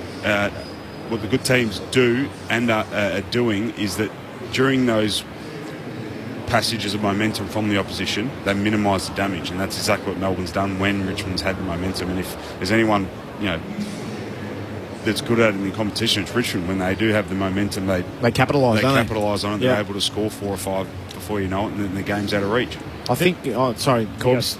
We talk about their 3 big boys down there, Melbourne, in May, Lever, Tomlinson, but they're working their small backs as well. Hunt, Rivers is playing down there. Salem's obviously killing it at the moment. But their ability to stop Richmond's small forwards, which is almost that's their weapon front half. They bring it to ground, get on the end of it. Yeah, we know how good Rewalt and Lynch are, but their ability to nullify, but then give the drive back the other way has been really, really good. Have you noticed the really good pressure around the ball helping them to be able to set up the way they want to? Oh, that's easy. That's what all team defences and defences in general, the backs rely on. Yeah, is that the pressure around the ball, to get the ball coming in quick, hurried, under pressure, it makes their job so much easier. And we've talked about in the past, when you don't have that pressure up the field, you may go back to some of the great one-on-one defenders back in the day, because that genuinely doesn't happen anymore. No. But they're the only ones that can really cope with that, and there's not too many of those around these days that play like that, because they don't have to.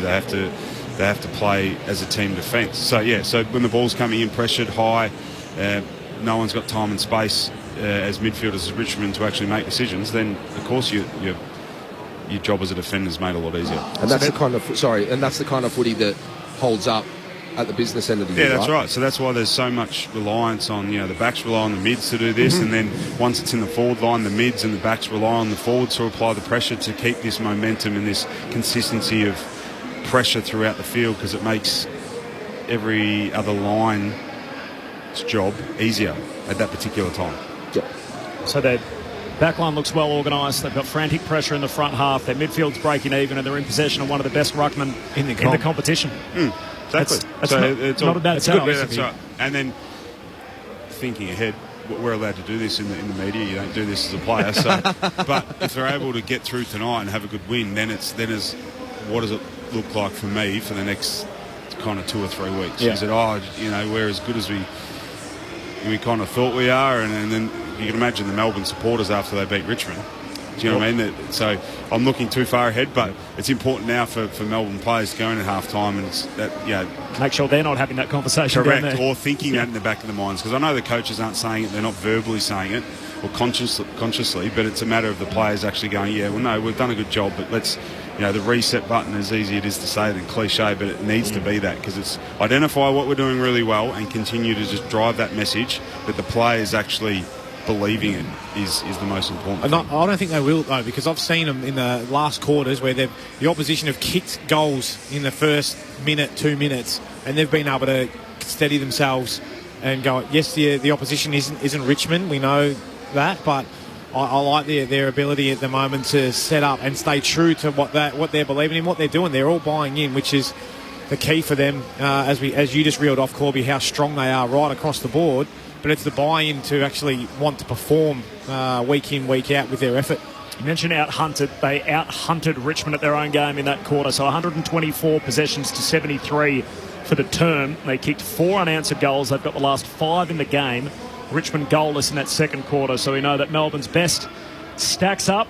Can they convert it into a 6th straight win to start the year? It'll be their best start since 1965 if they're able to do so. Second half action ahead of us. They're not just competing with Richmond. They're playing on their terms at the moment. Melbourne is super impressive. First half of footy. Out west, approaching quarter time. At Perth Stadium. Fremantle a 2-4-16. North Melbourne a 2-2-14. So a 2-point lead for the Dockers on the stroke of quarter time. Here it's Melbourne by 17 points. Let's get the latest from the ABC newsroom.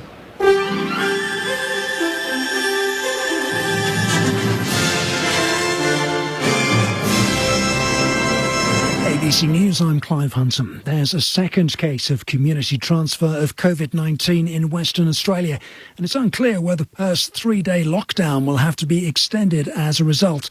More from the ABC's Nick Perpich, who's at a testing clinic at the Royal Perth Hospital. We know that it's a man in his 40s who went to a Perth testing clinic yesterday because he had been to a restaurant visited by the Victorian man who became infected while in a Perth quarantine hotel. Now, that restaurant has been identified and confirmed by the Health Department as the Kitchen Inn, which is in the southern suburb of Cardinia. And as a result, the Department of Health has deemed that restaurant a high-risk site and decided that there has been a transmission of COVID-19 within a restaurant setting. Now, as a precaution, it's also deemed that 4 other exposure sites, all restaurants, are also high-risk sites, which means that anyone who was at any one of those locations during the specified times must immediately self-isolate for 14 days from the date of exposure. Meanwhile, the federal government has dismissed ideas put forward by Western Australia for new hotel quarantine options. Political reporter Stephanie Boris has more from Canberra. Perth's latest lockdown demonstrates that more than a year into the pandemic, the system still has vulnerabilities. Premier Mark McGowan says there has to be a rethink about how it operates and who's in charge. I'm getting to the end of my tether with the Commonwealth handing responsibility to the states. A spokesman for the federal government argues that National Cabinet agreed that states would manage hotel quarantine, and WA's ideas to place people on Christmas Island and in defence facilities are not viable options. The Northern Territory has recorded 10 new cases of COVID-19 in the past 24 hours, with all under the care of the Howard Springs Quarantine Centre. Authorities say 2 of the cases are US Marines who arrived in Darwin as part of the rotational force. The other people who tested positive returned from India on repatriation flights earlier this month. Doctors at a hospital in Delhi say 25 COVID patients have died for lack of oxygen supplies. More from the BBC's Nikhil Inamdar. The situation at hospitals continues to remain grim. However, the government has set in motion several measures to improve oxygen supply, which remains dangerously low. These include deploying special trains and the Air Force to transport supplies. Reports suggest India will also airlift oxygen from Germany. The UK said it will look at ways to support the people of India in this crisis, including by providing ventilators. Indonesian search teams have found debris in seas near Bali, indicating a missing submarine with 53 crew on board has sunk to a depth where it imploded from pressure. Indonesia correspondent Ann Barker reports. Indonesian military and police say given the debris found, there'd need to be a miracle now for any of the 53 crew to have survived. The objects included items from the sub's torpedo weaponry, periscope materials and prayer mats. They say the evidence suggests the sub sank to a depth around 850 metres, so deep it could never withstand the pressure. One military leader offered his heartfelt sympathies to the families of the missing crew. Searchers still hope to find the sub and bring bodies of those aboard to the surface. Here at home, Tasmanian police have identified the 2 men killed in a fatal crash on the final day of Targa, Tasmania. 68-year-old Lee Mundy from Hobart and 59-year-old Dennis Neagle from Whitcott in Queensland died in the crash on Wattle Grove Road near Cygnet. Follows the death yesterday of 68-year-old Shane Navin, who was killed when his car crashed in the state's west. Local bed and breakfast owner Cindy Beard witnessed the crash. They were hooting down the road, which drew my attention to it, and then just saw the green car coming down the hill, and he just veered off the road and bang into the gum trees. So it looked pretty serious right from the word go. Queensland police are investigating a possible murder-suicide on the Gold Coast after 2 bodies were discovered in an apartment complex yesterday morning. Authorities found the body of a 53-year-old man at a Labrador unit, and an extensive search of the property later uncovered the body of a 48-year-old woman inside a chest. Detective Inspector Chris Ahern says the pair appear to have been in a relationship for about a decade and were not known to police. There is no domestic violence orders in place, and there's some suggestion that the male person was also a carer for the female person. So one of the lines of our investigation is into the medical condition of the female person prior to her tragic death. Detective Inspector Chris Ahern. And that's ABC News. To watch the latest stories from ABC News and clips from our current affairs shows online, it's time to go direct to the source. Australia's most reliable news can be found on ABC Radio, the ABC News app and the ABC News website. Download the free app now and stay across local breaking stories, updates and analysis from Australia's most trusted news. What matters to you matters to us, and it's all on the ABC News app and news.abc.net.au. The 2021 AFL Premiership season on ABC Radio and on ABC Sport Digital. The ball goes to left half forward, over the back, looking for the boundary, and finding it was short, but it was deemed to be deliberate. Neil Bullen has the ball 30 around from the goal. Looks like he's shaping up to kick one of those screw kicks back around the body. Fires, it looks good. In fact, it looks great, and he lets the crowd know about it. Leave it down to Gawn at half forward. McDonald in from the side. Juggles the mark. Left half forward. He'll kick from just inside the 50-metre arc. So Tom McDonald from left half forward. His set shot is good. They're more than just hanging with Richmond. They've reeled in a deficit and hit the front of these. Gawn doing the crumbing and finding Varney by hand. Back to Gawn, who's run on. Breaking through the centre of the MCG. Drives it inside 50. Looking for Oliver. Oliver v. Grimes. Good work coming from the side of Spargo. Gave it back to Oliver. Back to Jackson. And he fires and kicks the goal from point-blank range. The 2021 AFL Premiership season on ABC Radio and on ABC Sport Digital. Sounds there at the second term. It was a jaw-dropping quarter of footy in which Melbourne kicked 4 unanswered goals. So that gives them the last 5 in the game. 6 of the last 7 after trailing by 15 points midway through that opening quarter. It has been all Melbourne since. The game played on their terms, so they lead by 17 points at half-time. Meanwhile, it's quarter-time at Perth Stadium. Fremantle 3-4-22. They lead North Melbourne 2-14, so an 8-point lead for the Dockers. Second quarter action about to begin there. Earlier today, there's plenty happening in the AFL. The Brisbane Lions by 18 points over Carlton. High-scoring affair at Docklands. Lockie Neal will be looked at for touching an umpire, which is an unusual incident.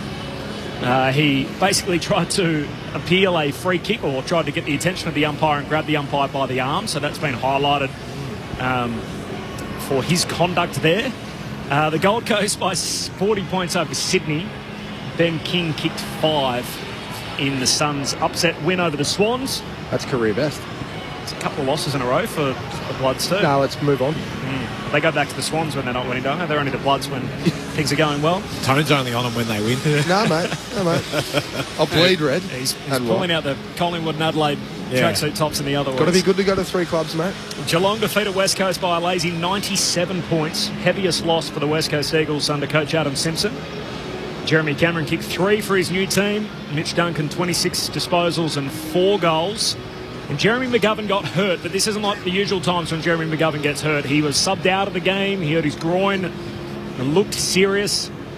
The West Coast Eagles find themselves 2-3. They're winning their home games. They're losing their games on the road. They're back to play Fremantle in Perth next week, and there's a whole heap of uncertainty around what's happening with the WA border. And this time it's more about what's happening on their patch rather than us trying to get in. That's been the problem with the border in the past, obviously, in the last 18 months or so.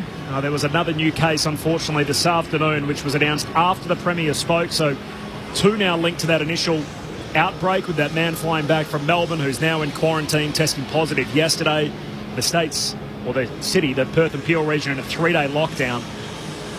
And another new case linked to that outbreak. So more uncertainty for West Coast, Fremantle and for North Melbourne, who are scheduled to fly out at about 10 a.m. tomorrow Eastern time, so 8 a.m. from Perth, about whether they'll be allowed back into Melbourne and what the restrictions will be about them getting home. Their round 7 fixture is meant to be played down in Hobart, and obviously there's a fair bit of uncertainty about that as well, given the fact that North Melbourne have been to a red zone recently. Corbin Middlemass, Tony Armstrong, Brett Delidio, Brendan Goddard and Jess Webster on the boundary. What adjustments will Richmond be making here? Lids and Beach at half-time if you coach Damien Hardwick? I think the midfielders have to get going. Yes. It's, again, cliched. It starts and finishes in the midfield, but Melbourne's midfield's been terrific, so they've had complete dominance for most of the game thus far up till half-time, so I'm sure that Dimmer and the midfield have had a talking to just to get the going, get the ball, especially on a wet night.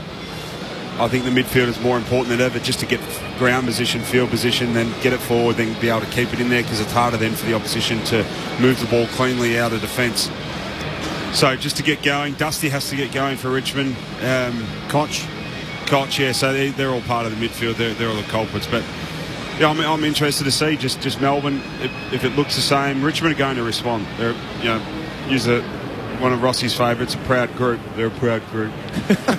they're going to come out. They're going to have a crack, and they're willing now to lose by 6 goals just to win the game. So it's all in Melbourne's. The ball's in Melbourne's court. It's the D's by 17 points on Grandstand AFL. You with Tony Armstrong. Max Gawn straight down to Cozzy Pickett, but a free kick pulled. A huge second half of footy here at the MCG ahead as Nankervis drives it inside 50, looking for Rewalt, not finding him. Hunt slid across in front, couldn't complete the mark at ground level. Now Shea Bolton just flies in, tackled as he kicked, trying to look for Lynch. He can't take the mark. Lynch and May, former teammates, of course, up at the Gold Coast. The ball's just working with pressure through the D's. Now Oliver picks it up cleanly, undecisive, gives the handball to Tomlinson at left half back. He drives it long. Everyone just looked at each other. The ball bounced, and swooping on it was Neil Bullen. Gives the defensive handball, but the kick partially smothered there from Langdon. It works its way to Cozzy Pickett. He's tackled as he kicked. Off the deck was Petrarca, and the D's are out through Fritsch. Fritsch picks up, hand pass to the voice over his shoulder as Petrarca is kept on coming. Kicks down to Spargo, he's in an open forward 50. Marlon Pickett getting across to lay the Shepherd. Bowls him over. Pickett hits the deck. Hand pass top of the goal square. Jackson sockers it through. Melbourne pick up where they left off. And Jackson with his second goal of the game. It's the first of the second half. And the D's are up by 23 points. 70 seconds into the third term, and Dunstan Martin is down on all fours. The trainer just signalling towards the interchange. Martin picks himself back up and walks into the forward 50, but took a little while to recover. The D's by 23. Early doors, third term. Brett Delidio, Brendan Goddard. Well, it was just something out of nothing, really, but it was...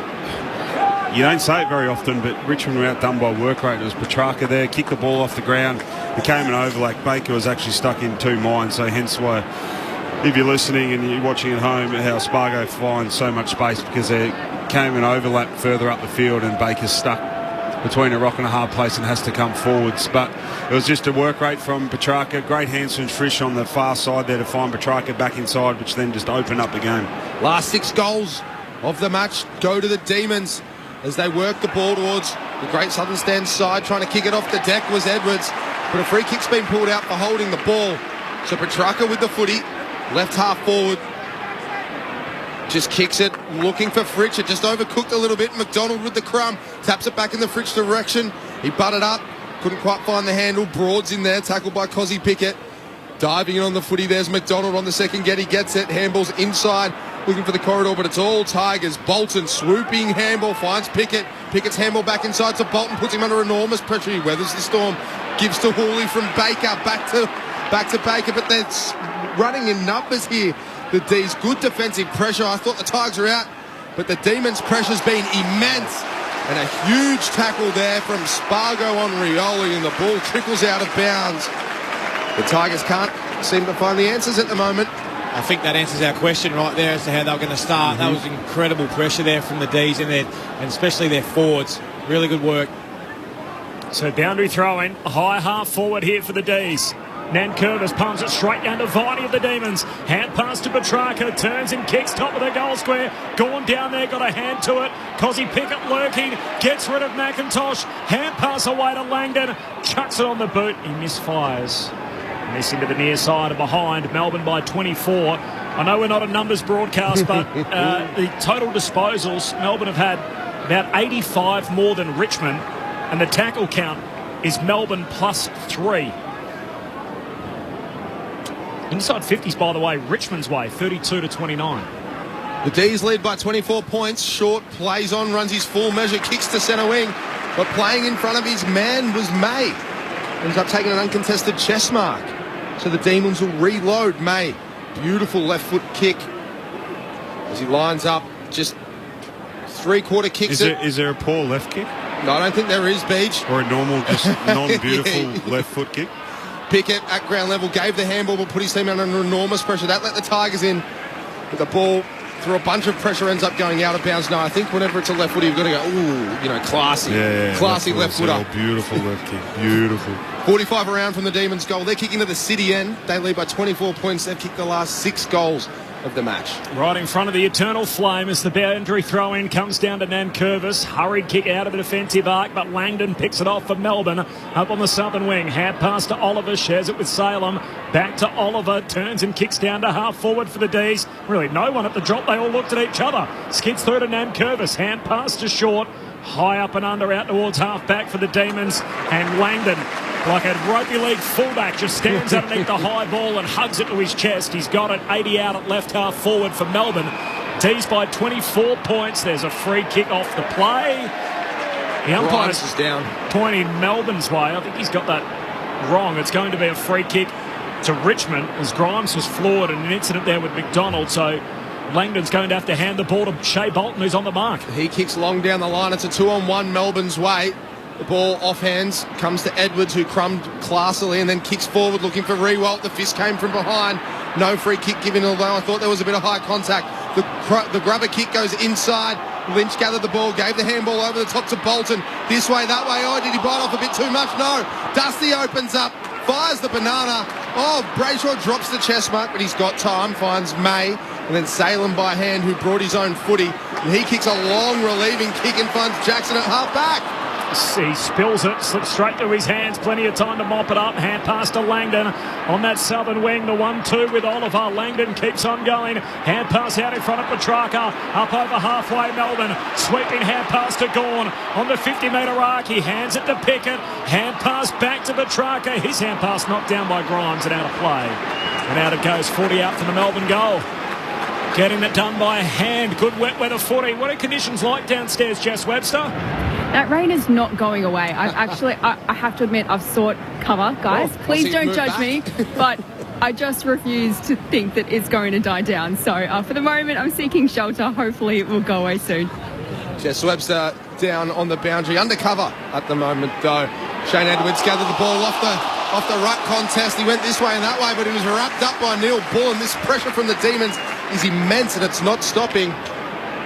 So Neil Bullen's going to drive them back into attack from left half forward. He drives to the top of the square. It's an outnumber in Richmond's favour, and Nankervis floats across in front and takes the intercept grab. It's a relieving one.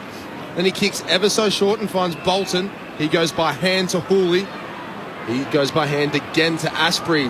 They're going down the Great Southern side of the ground. He kicks long to centre wing in the Gawn direction, in fact. He was the one playing in front.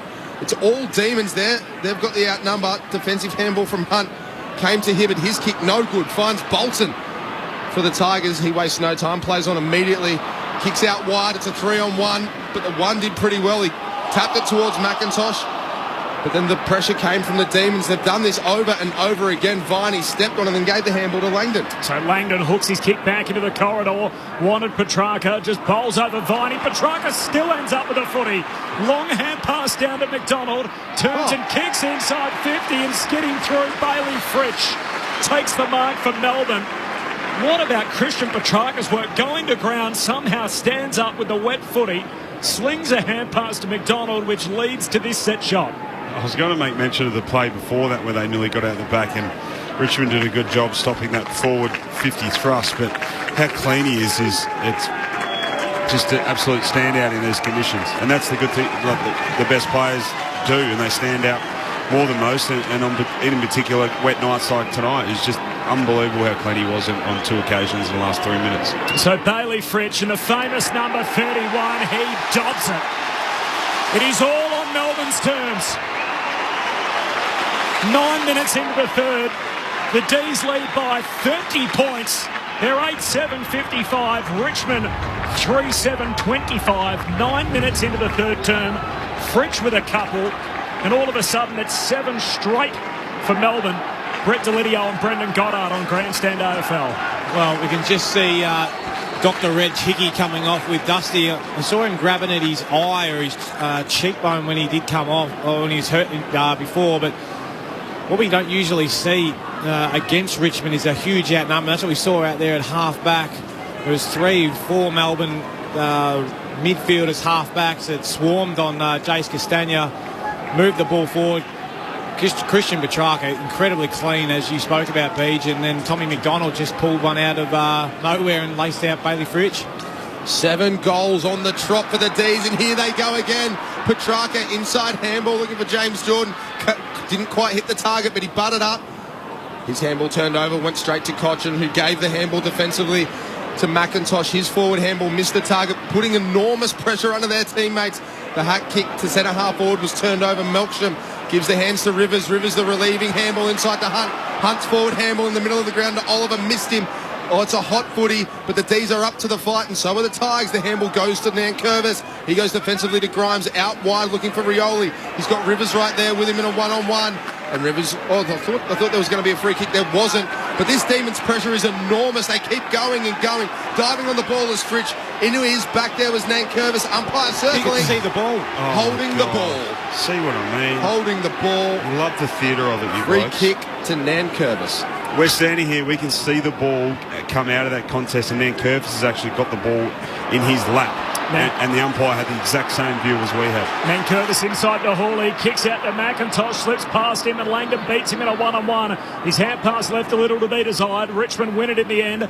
Graham, hand pass away to Asprey, high ball inside 50. Lever went up, didn't make contact, slips down to Rewalt, dribbles a kick to the top of the goal square, but Rivers is back. That next line of defence that's held up all night for Melbourne. Rivers down to half-back, wanted Spargo. Spoil comes from Mansell, it's out of bounds. Half forward for the Tigers. Jess Webster's on the boundary. Jess. Dustin Martin has headed into the Tigers' rooms. As you mentioned, he was chatting to the doctor on the ground for a few minutes before coming off and heading down the race. So I'll keep you updated as more information comes to hand. Great work, Jess. Ball's hurled in. Bolter wins the tap. It's all Tigers here. Cochin the first man on the scene. Rides the tackle, gives the hands to Pickett. He goes forward to Lambert. He's wrapped up by the 300 gamer. It squirted out though. Oh, he was rewarded for his work. Understood what he had to do. You've got to give Nathan Jones that free kick. Read the play that time, Beach, I reckon. Got it right. Yeah, got it right. The crowd roar. The 300 gamer drives it to the logo. Gawn's in this pack, but flying from deep was McDonald. Couldn't complete the mark. Huge tackle on Fritsch by Cochin. And Fritsch slow to get up. It was a heavy tackle. We'll have a ball up right in front of the umpire's dugout, in between the logo and the centre wing. It's probably in their bottom 6 last week. Nathan Jones done some nice things tonight though, as Gawn wins it down. Viney takes on one tackler, spun around in a second, shoots a hand pass 15 metres down the wing, picked up by Baker. He's drilled over the boundary line by Fritsch. More chaotic pressure from this Melbourne Football Club in their front half. Forced the neutral ball and a throw in at half forward. Jess Webster on the boundary. And just like that, Dustin Martin is back out onto the ground. Hasn't had his usual influential game with just his 7 disposals. Doesn't appear at his best tonight, but he is back out there, which is good news. Michael Hibbard doing one hell of a job on him from the boundary throw in. Viney caught in the tackle, hand pass away to Rivers. He gives it to Brayshaw, swings it back into congestion. Richmond come up with it through Baker. Kicks down to Rewalt in the one-on-one. The one-on-ones with Tomlinson. Tomlinson cleverly just masks it out of bounds, gets it over the line. So we'll have a throw in in between wing and half forward for the Tigers. They're kicking to the punt road end of the MCG. Freo getting away from North in Perth. Second quarter, the Dockers 7-8 lead North 2-3 by 35 points. So 35 points there, 30 points here at the MCG. Up goes the ball. Gawn taps down to Viney. He leaves it behind, cracks back in. Little toe poke from Bolter, only went as far as Jones. He left it behind as well. It's a slippery footy. Gawn goes in and has a crack. He gives the handball inside. He finds Rivers. He's good enough to gather the ball. He was tackled as he kicked, though. And now it's turned over. Rioli to Martin. Martin gives to Castagna. He goes inside 50 in the Bolton direction, but coming from behind there was Lever. He got the fist in, and Brayshaw was the first man on the scene. He was pressured as he kicked, though, by Bolton. And Bolter takes the intercept grab. So Bolter. Yeah, Bolton. To put it to the top of the goal square for Richmond. Flying is Lynch, trying to hug it to his chest. Mark not paid. May just sockers it away, but straight to McIntosh. Half forward for the Tigers. Lays a hand pass off to Edwards, who shoots and threads it. They stopped the run of 8 consecutive Melbourne goals. A second for Shane Edwards, having kicked one in the opening term. And Richmond with only 4 goals for the night. They've all come to the punt road end. Richmond 4-7-31, Melbourne 8-7-55. The D's by 24 points midway through the third term. Probably the first bit of play that the Tigers have had consistently in their front half. Good chase tackle pressure there from Shea Bolton. Results in a mark off the opposition for Noah Bolter. Bangs it in. Tom Lynch probably could have been paid that mark, I reckon. He held it for a fair while considering the conditions, but Stephen May probably just tried to hack it out of there a little bit too quick. Could have come this skinny side, maybe brings in the opposition winger, Tigers winger, Shane Edwards. Another great finish for him. That's his second for tonight.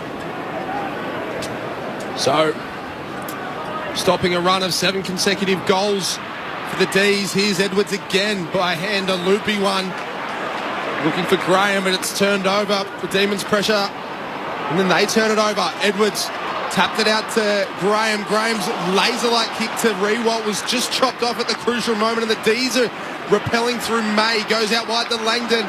The ball trickles on the deck. He's got the overlap in Hunt. Hunt's got wheels, and he uses them. He's in the long sleeve, striding down the Great Southern Wing. Loopy little handball over the top to Melcham. He goes again. Hunt's kept running. Viney rewards him, gives the hands. Hunt's inside 50 now, tries to break the tackle. Forward handball to McDonald. Over the top to Neil Bullen. If they're good enough, they'll score. Huge contest there by Pickett. Not rewarded. Free kick pulled out. BJ, I can't wait to hear your thoughts. No, well, swinging arm. Looking closer. We were kind of side on behind that contest, and it looked like it was just a good bit of skin on skin, as Blue McKenna used to say, but he has copped him a little bit high, unfortunately. So Neil Bullen kicking from the edge of the goal square, 5 metres out. Takes one step. No, doesn't. Now he does. Kicks the goal. The Demons respond within a minute. That's Neil Bullen's second. And the Demons have got an answer whenever they're asked a question. 4-7-31 plays 9-7-61. 31 points the margin, 16 gone in the third term. I think I know exactly what was going through Jackie Rewalt's head there as Jaden Hunt tucked it under the arm. He's just like, oh no, wrong bloke. Someone come forward, put pressure on him. But it was Jaden Hunt's ability to break that game open and take the game on. They really are taking it up to Richmond with that forward handball style, and it's coming off them. I thought they might have which generally doesn't work, right? It doesn't, no. So they've... But it's the run from behind as opposed to... Because they've got the lateral handball a few times as opposed to just continually that forward one, which generally gets smashed by Richmond, and there'd be a stop to this momentum. But it was like those little handballs that they get halfway and get the little lateral one as opposed to that overlap.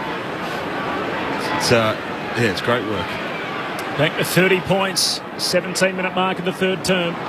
Clean break out the middle for the Tigers. Graham chucks it under his arm, then kicks looking for Lynch. No mark, spills to Nankervis. Hand pass away to Arts. Hurried shot goalward. And through it goes. Immediate reply for the Tigers. They get it back to 24 points for the second time in the term. 17 played third quarter. Richmond 5-7-37. Melbourne 9-7-61. D's by 24 points. Jess Webster on the boundary. Injury news for the Tigers. Kane Lambert has been subbed out of the game with a left calf injury, and the medical sub Jack Ross has been activated. Also, Dustin Martin has headed back into the rooms with the Richmond doctor. He's clearly not 100%, so we'll wait and see what happens there. His night ends with 15 touches, 7 contested for Kane Lambert. So a blow, a calf injury. Brett Delidio and Brendan Goddard. Not a calf. Lids, I'll leave that with you. Shredded calf. Do you know what I laugh at is when, you know, a younger guy or a guy in his mid-20s gets a calf injury, it's just a calf injury. Yeah. And a 30-year-old gets one. Old man injury. Well, what do you call it when you're 25, champ? You would have been a champ, wouldn't you, Beach? No, I wasn't actually. Gawn taps it down. Oliver handballs to Petrarca, rides the pressure, gives it back to Gawn, who goes back to Oliver, has to break a tackle, does. Drops to his knees, and then Grubber kicks it forward, finds Viney. His loopy one back inside to Gawn, he's good. Gawn forward to Salem, breaks the paint, flying shot. We're going tit for tat, are we? Mark on the line. McDonald with the mark. He just stuck the jukes out and took it. And he'll be lining up for goal number 3 and for the immediate reply for the D's. Well, they're just spitting that one midfielder forward. In this case, it was Salem from half back. Is he a half back? How does he get that far forward? Reading the play really quickly. Fill the boots. Yeah. I was going to say it's the first time a half-back's kicked 2 since Jason Graham back in 2006. We'll get Corby to fact-check that. In comes McDonald. Bang! Goal. That's his 3rd. And the D's go to 10-7-67. The Tigers 5-7-37, back to a 30-point margin. 19 minutes gone in the 3rd term. McDonald with 3. I think as we spoke about at half-time, Beach, this is not just getting lucky. This is purely through an ability to hunt and chase, tackle, pressure, and put it back onto Richmond and not allow them to get their game up and going and really play their game against them with this handball forward. I thought a couple of times they could have actually got it on the boot, but I reckon that's almost what Richmond want you to do. Hack it forward. That's where their defenders sit off a little bit and then they rebound and bounce off you. But their ability to get that one midfielder, in that case Salem from half back, was really, really good, and it's enjoyable to watch. Well, what they're doing is they're forcing Richmond's midfielders to actually defend. Rather than just pressure around the initial contest, is get the ball on the outside and then force them to run and spread. Then Curvis palms it down back in the middle for Richmond. Oliver trying to stand up with a footy, tackle, dispossessed, spills out to Jackson of the Demons, hand pass to Viney, then to Hibbert, and Melbourne away again. Backing back Langdon into traffic, Marks plays on, chips it short to Jones. The 300 gamer. Cue the cheers as he turns and kicks inside 50. McDonald competes, can't mark. Spills down underneath Mansell, just chucks it on his boot. One clean bowls. Jones at the back though, picked up by Hibbert, pumps it back deep inside 50. He kicks it out on the full. And a free kick for the Tigers in the back pocket. So the D's by 30 points. They've repelled every attack that the Tigers have had for them in this 3rd quarter. The last 5 goals of the game alternating. Melbourne by 30 points as we tick into time on in the 3rd. The ball's dumped as short as possible to Grimes in the right back pocket. Great Southern stand side. Runs his full measure and then kind of pulls the kick. It's all Demons here. Squirts over the back. May's the first man on the scene. He handballs over the top to Langdon. He gives it inside, looking for Viney. He's wrapped up immediately by Castagna. There was an assortment of tough stickers all over the legs. And the ball goes out of bounds. We'll have a throw in between wing and half forward. The D's by 30 points. Just ticking into time on in the third term. Then Curvis gets rid of Jackson and then just kicks it to centre wing. Strong contest. Neil Bullen arrives to provide support. Salem, clever tap out wide. Found Rivers. Petrarca in a mountain of space at left half forward. A little dinky one looking for McDonald. Ball's over the back. McIntosh arrives. Gives the relieving handball to Broad. He's under pressure. The outside of the boot kick goes straight to Salem and the D's are going to reload. Another chance for a repeat 50. Is Christian Salem, right half forward. Just about every player on the ground inside Melbourne's forward 50. So he just lays it up with a hot spot, running at it. McDonald, and then Curvis competes. It slips out the back. Spargo clever. Paddles it to Melchin, but he's out of space. And the boundary throw in right forward pocket for Melbourne. Over in Perth, a 38-point lead for the Dockers. That's 28 points. I knew my mental maths on the run wouldn't work. 28 points, Fremantle's lead. From the boundary throw-in, one down Richmond's way as Baker sends a hand pass out to Graham, and his kicks a turnover straight to Jackson on the wing for the Demons. Jackson goes the shortest possible to Salem, coming up to his 28th touch. Just forward of centre wing, Members side. Drives it long to right, half forward. There's about 8 people in this pack. The fist came from behind from Nankervis. But at ground level, Neil Bullen just squirts a flying shot out. Had the hands on for Petrarca, who turns around and goes, mate, give me the hands. Minor score, though. Leads now 31 points. 10-8-68 the D's. 5-7-37 the Tigers. 23 gone in the third term. It's as wide as it's been all night. Just repeating, Richmond led this game by 15 points midway through the opening quarter. They'd scored 15 points before Melbourne were able to score, and it's been all the D's from that point on. The long kick out from Hawley, whacked away by Brayshaw over the boundary line. High half forward, another boundary throw in Melbourne's forward 50. As Nathan Jones takes a seat, repeating a calf injury for Kane Lambert. Dustin Martin spending long periods on the bench. Well held tonight by Hibbert from the boundary throw in. Oliver, hand pass to Brayshaw, kick where his socket attempt slides its way to Salem, goes short to half forward for Jordan.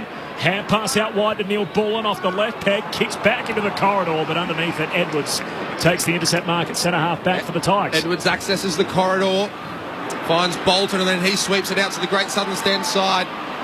He's got Short, who comes back inside. It's like a zigzag drill, but that's brought in the Demons' defence, and they've turned it over at half back. Langdon with the ball, sweeping handball out wide, finds Rivers. He dodges a would-be tackler and then drops the short one. Found Broad, though, unfortunately. Split the difference, and he turned it over. So Broad brings it back to the logo and finds Hooley. Hooley sweeps the ball, a long kick towards the broadcast side of the ground, finds Mansell. He touches the ball on the deck, runs his full measure, then kicks long to the top of the square, looking for Lynch. Good defensive fist came from May. First man on the scene is Lever. He's got the overlap if he wants it. Sells some candy if you don't mind. Then kicks long outside defensive 50, looking for Jackson. The fist back inside. Here's the new man on the ground. It's Ross. He goes inside looking for Graham by hand. No good. Turnover. The D's are away. Hurried kick from Oliver goes straight to Baker. Takes the mark outer edge centre square. Cuts back into the middle of the G. And Hawley takes the mark for Richmond. D's by 31 points. Time on third quarter. Hawley closest to the goals at the city end as he stands right on halfway. Goes short to Grimes. Wants a big game, this, in the Grimes household. The former brother, his current brother, Jack Grimes, the former co-captain, is where I was going with that. Of course, the Melbourne Footy Club. He shares it with Baker, kicks inside the forward 50. Out to meet it is Jackson. He knocks it down in the direction of Rivers, who clears the defensive arc straight to Broad, who marks it half forward. So Tigers can go back inside there. Down 31, Melbourne lead it late in the third. Broad plays on. Then kicks to about 30 out right in front. Big fly came from Bolton, and he took it on the fourth grab. He floated up. In the end, he took a ripper. The smallest bloke in the whole pack takes the biggest mark. He'll be lining up from 30 out right in front. A couple of repeat entries here. Just put the Demons' defence under the pump. Shea Bolton, he's damn good above his head for a smaller bloke. Got good hops. In comes Shea Bolton. Lot of midfield time this year. Lines up directly in front. The Tigers needed that one, and he's just pushed it. So back to an even 30-point margin. 10-8-68 plays 5-8-38. It's the D's by 30 late in the third term. Half-time in Perth. Freo by 28 points over North. 30 points here Melbourne's way. A long kick out from May, out to half-back, and Gordon's got it again in the pack. Adnan Curvis leaning in on him, trying to spoil the footy. And Gawn takes another strong contested mark. More than any other player in the competition this year as he goes long down the wing. Big Jackson in from the side, can't finish, and follows up at ground level. Hand pass out to Oliver. Shares it with Jordan, goes back out wide to Brayshaw. His kick goes very wide, wanted Neil Bullen. Slips straight through his hands over the boundary line. We'll have a throw in. Just forward at the wing for Melbourne. 10-8-68. They lead Richmond 5-8-38. 27 and a half travelled in the third quarter. Gawn versus Nankervis. Gawn wins the tap down at Petrarca. He fumbled though. Edwards came in, tried to get the handball to Pickett. Ripping it out of his hands was Viney, and then Viney was tackled by 3 Tigers, but in doing so, they did it illegally. So Viney will have the free kick in between wing and half forward, Members' side of the ground. Lever comes over and tells him to slow it down. So Viney goes back behind the mark. Surveys his options and eventually just bangs it inside 50, looking for Max Gawn. It's a 3-on-1. He almost takes the mark in the end. At ground level, Shane Edwards basketballed it up to himself, found some space and then drove it long back whence it came. It's all the Demons, and they spoiled each other. Lever came and spoiled the chest mark on May. And that let in Bolton. He sweeps one back inside the centre of the ground. That's Cochin. He goes to Ross. He's got Graham on if he wants him. He elects to go by foot, looking for Pickett. Pickett's got the overlap. Oh, he sold the candy to Brayshaw. Wheels goes inside 50. They've got a 2-on-1 at the top of the square. The ball gets over the back. At ground level, Castagna can't quite find his foot. Eventually has to handle because he was tackled, and then Langdon turned it over. Kicks out to Spargo and a 1-on-1 with Baker. Baker does well to soccer it back inboard. Castagna slides in along with Rivers. Rivers wins it off the deck. Hand pass reaches no one, so Castagna just knocks it forward. Soccer 30 metres in the other direction by Lever, and he's been picked for deliberate. Could have went anywhere. Wet footy off the deck, ends up out of play and deliberate the call. Baker comes inboard and the ump says that's not 15, so Broad hurried kick under pressure, puts it out on the full. Melbourne get it back. Left back pocket, Langdon to take it. It's East by 30 points, half-hour mark in this third quarter. They go very short, find Petrarca. He and Salem leading the possession count with 29 apiece. Takes his time and then kicks it long, looking for Gawn. Off hands, Baker, defensive handball to Hooley. His kick smothered though. The Demons' pressure's been immense. Baker gathered the ball, gave inside to Cochin. We're in the middle of the ground now. Cochin goes to Edwards. He almost threw that out. Wasn't paid. Pickett swooped and eventually gave the handball to Mansell. Siren beats them all. What a quarter of footy that was by the D's. We thought the Tigers had come, but it was all Melbourne. Goals to Jackson, Fritsch, Neil Bullen and McDonald in that quarter. And for the Tigers, Edwards and Arts, so they extend their lead out to 30 points. 10-8-68 the Demons, 5-8-38 the Tigers. Every goal was answered. They haven't been able to kick back-to-back goals. Richmond, since the opening minutes of the game when Jack Rewald kicked the first 2, and from that point on they've been outscored 10-3 by the Demons, who lead by 30 points at three-quarter time. On ABC Radio and ABC Sport Digital, this is Grandstand AFL. When history is made. It's all over. India have won. India have won magnificently. ABC Sport is there. He's over the halfway line. Mansour coming. Game, set, bingo. Premiership. Commercial free. The Tigers are still the best team in the land. 3 flags in 4 years for Richmond. ABC Sport. On radio, online, and on the ABC Listen app. The 2021 AFL Premiership season on ABC Radio and on ABC Sport Digital. Fritsch picks up, hand pass to the voice over his shoulder as Petrarca is kept on coming. Kicks down to Spargo, he's in an open forward 50. Marlon Pickett getting across to Labour Shepherd. Bowls him over. Pickett hits the deck. Hand pass top of the goal square. Jackson sockers it through. So Bolter put it to the top of the goal square for Richmond. Flying is Lynch, trying to hug it to his chest. Mark not paid. May just sockers it away, but straight to McIntosh. Half forward for the Tigers.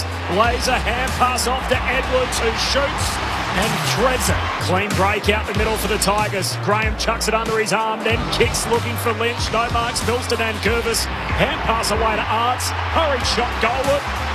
And through it goes. Viney, his loopy one back inside to Gawn is good. Gawn forward to Salem. Breaks the paint. Flying shot. We're going tit for tat, are we? Mark on the line. McDonald with the mark. He just stuck the jukes out and took it. In comes McDonald. Bang. Goal. That's his third. The 2021 AFL Premiership season on ABC Radio and on ABC Sport Digital. Richmond by 7 points at quarter time. Melbourne by 17 at the half, and now by 30 points as we turn for home. Kane Lambert with a calf injury. Dustin Martin out of the game, hasn't been cited. Coming off about time on in that third quarter. He did have a couple of trips to the bench He's been well held by Michael Hibberd tonight, just the 8 touches for Dusty in game 250.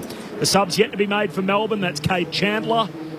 He was unused as the sub back in round 1 as well, the only other game he's played this year against Fremantle. Three-quarter time, Brett Delidio and Brendan Goddard with their take. We've just seen Dusty actually walk back out there with a warm-up top on. Not a part of any of the discussions at the moment, so you'd almost assume that Boots are still on, so maybe just foxing a little. I doubt it. I've seen that body language before. His hands are in the pocket. She's warming up, but it was very impressive from the D. So I thought that, games gone by, the Richmond have got that run on and they've been able to, bang a couple on and really put the pressure back on, and then you see opposition teams really succumb to that. But to Melbourne's credit, one kicked the other way to Richmond and they answer straight back a couple of times, which was really, really impressive, and a show of their resolve and whereabouts they're at, and what they're trying to achieve. So for me, they've answered a lot of questions that I've had about them coming into this game as to whether they stand up. The teams they've already beaten, but I'm really a big believer in what they're actually doing behind the footy, around the footy, and in front of it at the moment. Yeah, for mine, the game's not over, but it's. Regardless, it'll be disappointing if they would have lost, but we've seen enough to say no. If they're able to maintain this, mental resilience and trust and confidence in one another for the rest of the year, then they're going to be thereabouts. Yes. So, again, there's a long way to go, but what we've seen thus far has been terrific. And as I may mention, they've done it against 5 pretty ordinary opposition teams in the first 5 weeks to go 5 and zip. But tonight they're up against the best, and they've outplayed them in every aspect. So, said. Particularly what's noticeable is just what's happening around the ball, the decisions when they can't influence from all their midfielders, and in particular their inside midfielders. And then just when they do win it, it's just this instinctive confidence to run forward and test the defensive spread from Richmond's midfielders, which is arguably been the best in the last 5 or 6 years, hence why they've had so much success. But it's almost like as if they just don't have it in them to keep up with Melbourne and the early decisions they are making. So that's for me. That's the little signs that show the mindset and the frame of mind that the Melbourne players are in, and how confident they are with one another and what they're doing. Something that we used to look at when back in the heyday, back when I was playing a while ago now. But it'd be the amount of jumper numbers that you've got on your screen compared to the opposition, purely when you're looking at it from the TV screen, and you can see with Melbourne's want to work to get over to where the ball is. In a wave of numbers. I think it was one of the first contests coming out of their forward 50 to start that quarter, and I think I made mention, you can see where they were with their forwards chasing right out. They forced the ball in from out here just forward to centre wing, and again when the ball goes forward for Richmond, they outnumber heavily out there, which then creates a goal through clean hands. Petrarca, they get it forward, kick a goal. So it's that is really impressive me, and it's the buy-in right across the board that is impressive. For Richmond, it just seems like they've been outplayed today, Beej. They've been out-pressured around the source and outspread. So it's not over yet. It's not. It's a long way back for them with 2 down. Oh, 1 down on the bench now, sorry, because of the subs. So, but they just haven't looked likely. So from here to say that they're a good chance, you'd be a very brave man. But it's not done and dusted. But what we're seeing so far is Melbourne have been the dominant team and have impressed all of us. David off the SMS listening from Northam says, thank you team, go the D's, a loyal supporter since 1964. Well, they're on the precipice of their best start since 1965 here. That year they started 8-0. Doesn't matter what happened thereafter. They won 2 of their last 10 and missed the finals, but fingers crossed there's no repeat of that. And these D's up and about at the moment as Gawn wins the tap down to Petrarca. He's tackled and dispossessed. Viney soccers it forward for Melbourne. Oliver collects, links up with Cozzy Pickett, puts it into the pocket, puts it too wide out on the full. Richmond to get it back. Dustin Martin sitting, I think, the back row of the bench. Jess Webster, you'd have a better view of him than us. Yeah, he definitely is. He's taken his place at the back of the bench. He's been ruled out with concussion, so obviously had maybe potentially some delayed symptoms throughout the game. He did cop a heavy knock earlier, so has been ruled out with concussion. Big ramifications for next week too. The Friday night showdown with the Dogs. Huge grab there from Bolton. You speaking about his aerial, such a small guy. Right half back for the D's. Intercept mark was taken by Lever. He dumped it wider still to his teammate in May. And then May does the right thing and just chips it over the top and finds Nathan Jones.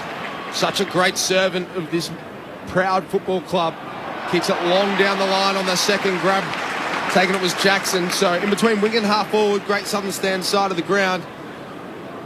I've liked Jackson today. Yeah, been good. He drops it, misses the kick. We mozzed him, but it's all right. Oliver gathered it and gave back to Jackson, who goes back to Oliver. They're under a bit of pressure now, so he just drives it one step inside 50. Looking for Fritsch. It hits the deck. Off hands Petrarca. Kind of swayed through. What a goal that is. Right foot snap was good. Petrarca straight through the middle. D's with the first one. And he's making it look easy at the moment. Christian Petrarca kicks his first of the evening. And the D's extend their lead. 11-8-74 plays 5-8-38. It's the D's by 36, 2 minutes into the final term. Well, he has probably cemented himself as the best player on the ground there. I thought Christian Salem was doing a terrific job there, especially in that first half. But Christian Petrarca, 32 disposals, 14 contested, 8 clearances and 11 score involvements. Now, just at the start of the last quarter, what I love though is just how clean he was. Comes in, big ball, steps through. Then a classy finish too, just across the body. He's having a night. So the 11th for Melbourne in the game and out to a 36-point buffer, as wide as it's been all night. Nankervis wins it down. Bolton for the Tigers. Hand pass to Marlon Pickett on the wing. Feeds it to centre half forward for Cochin.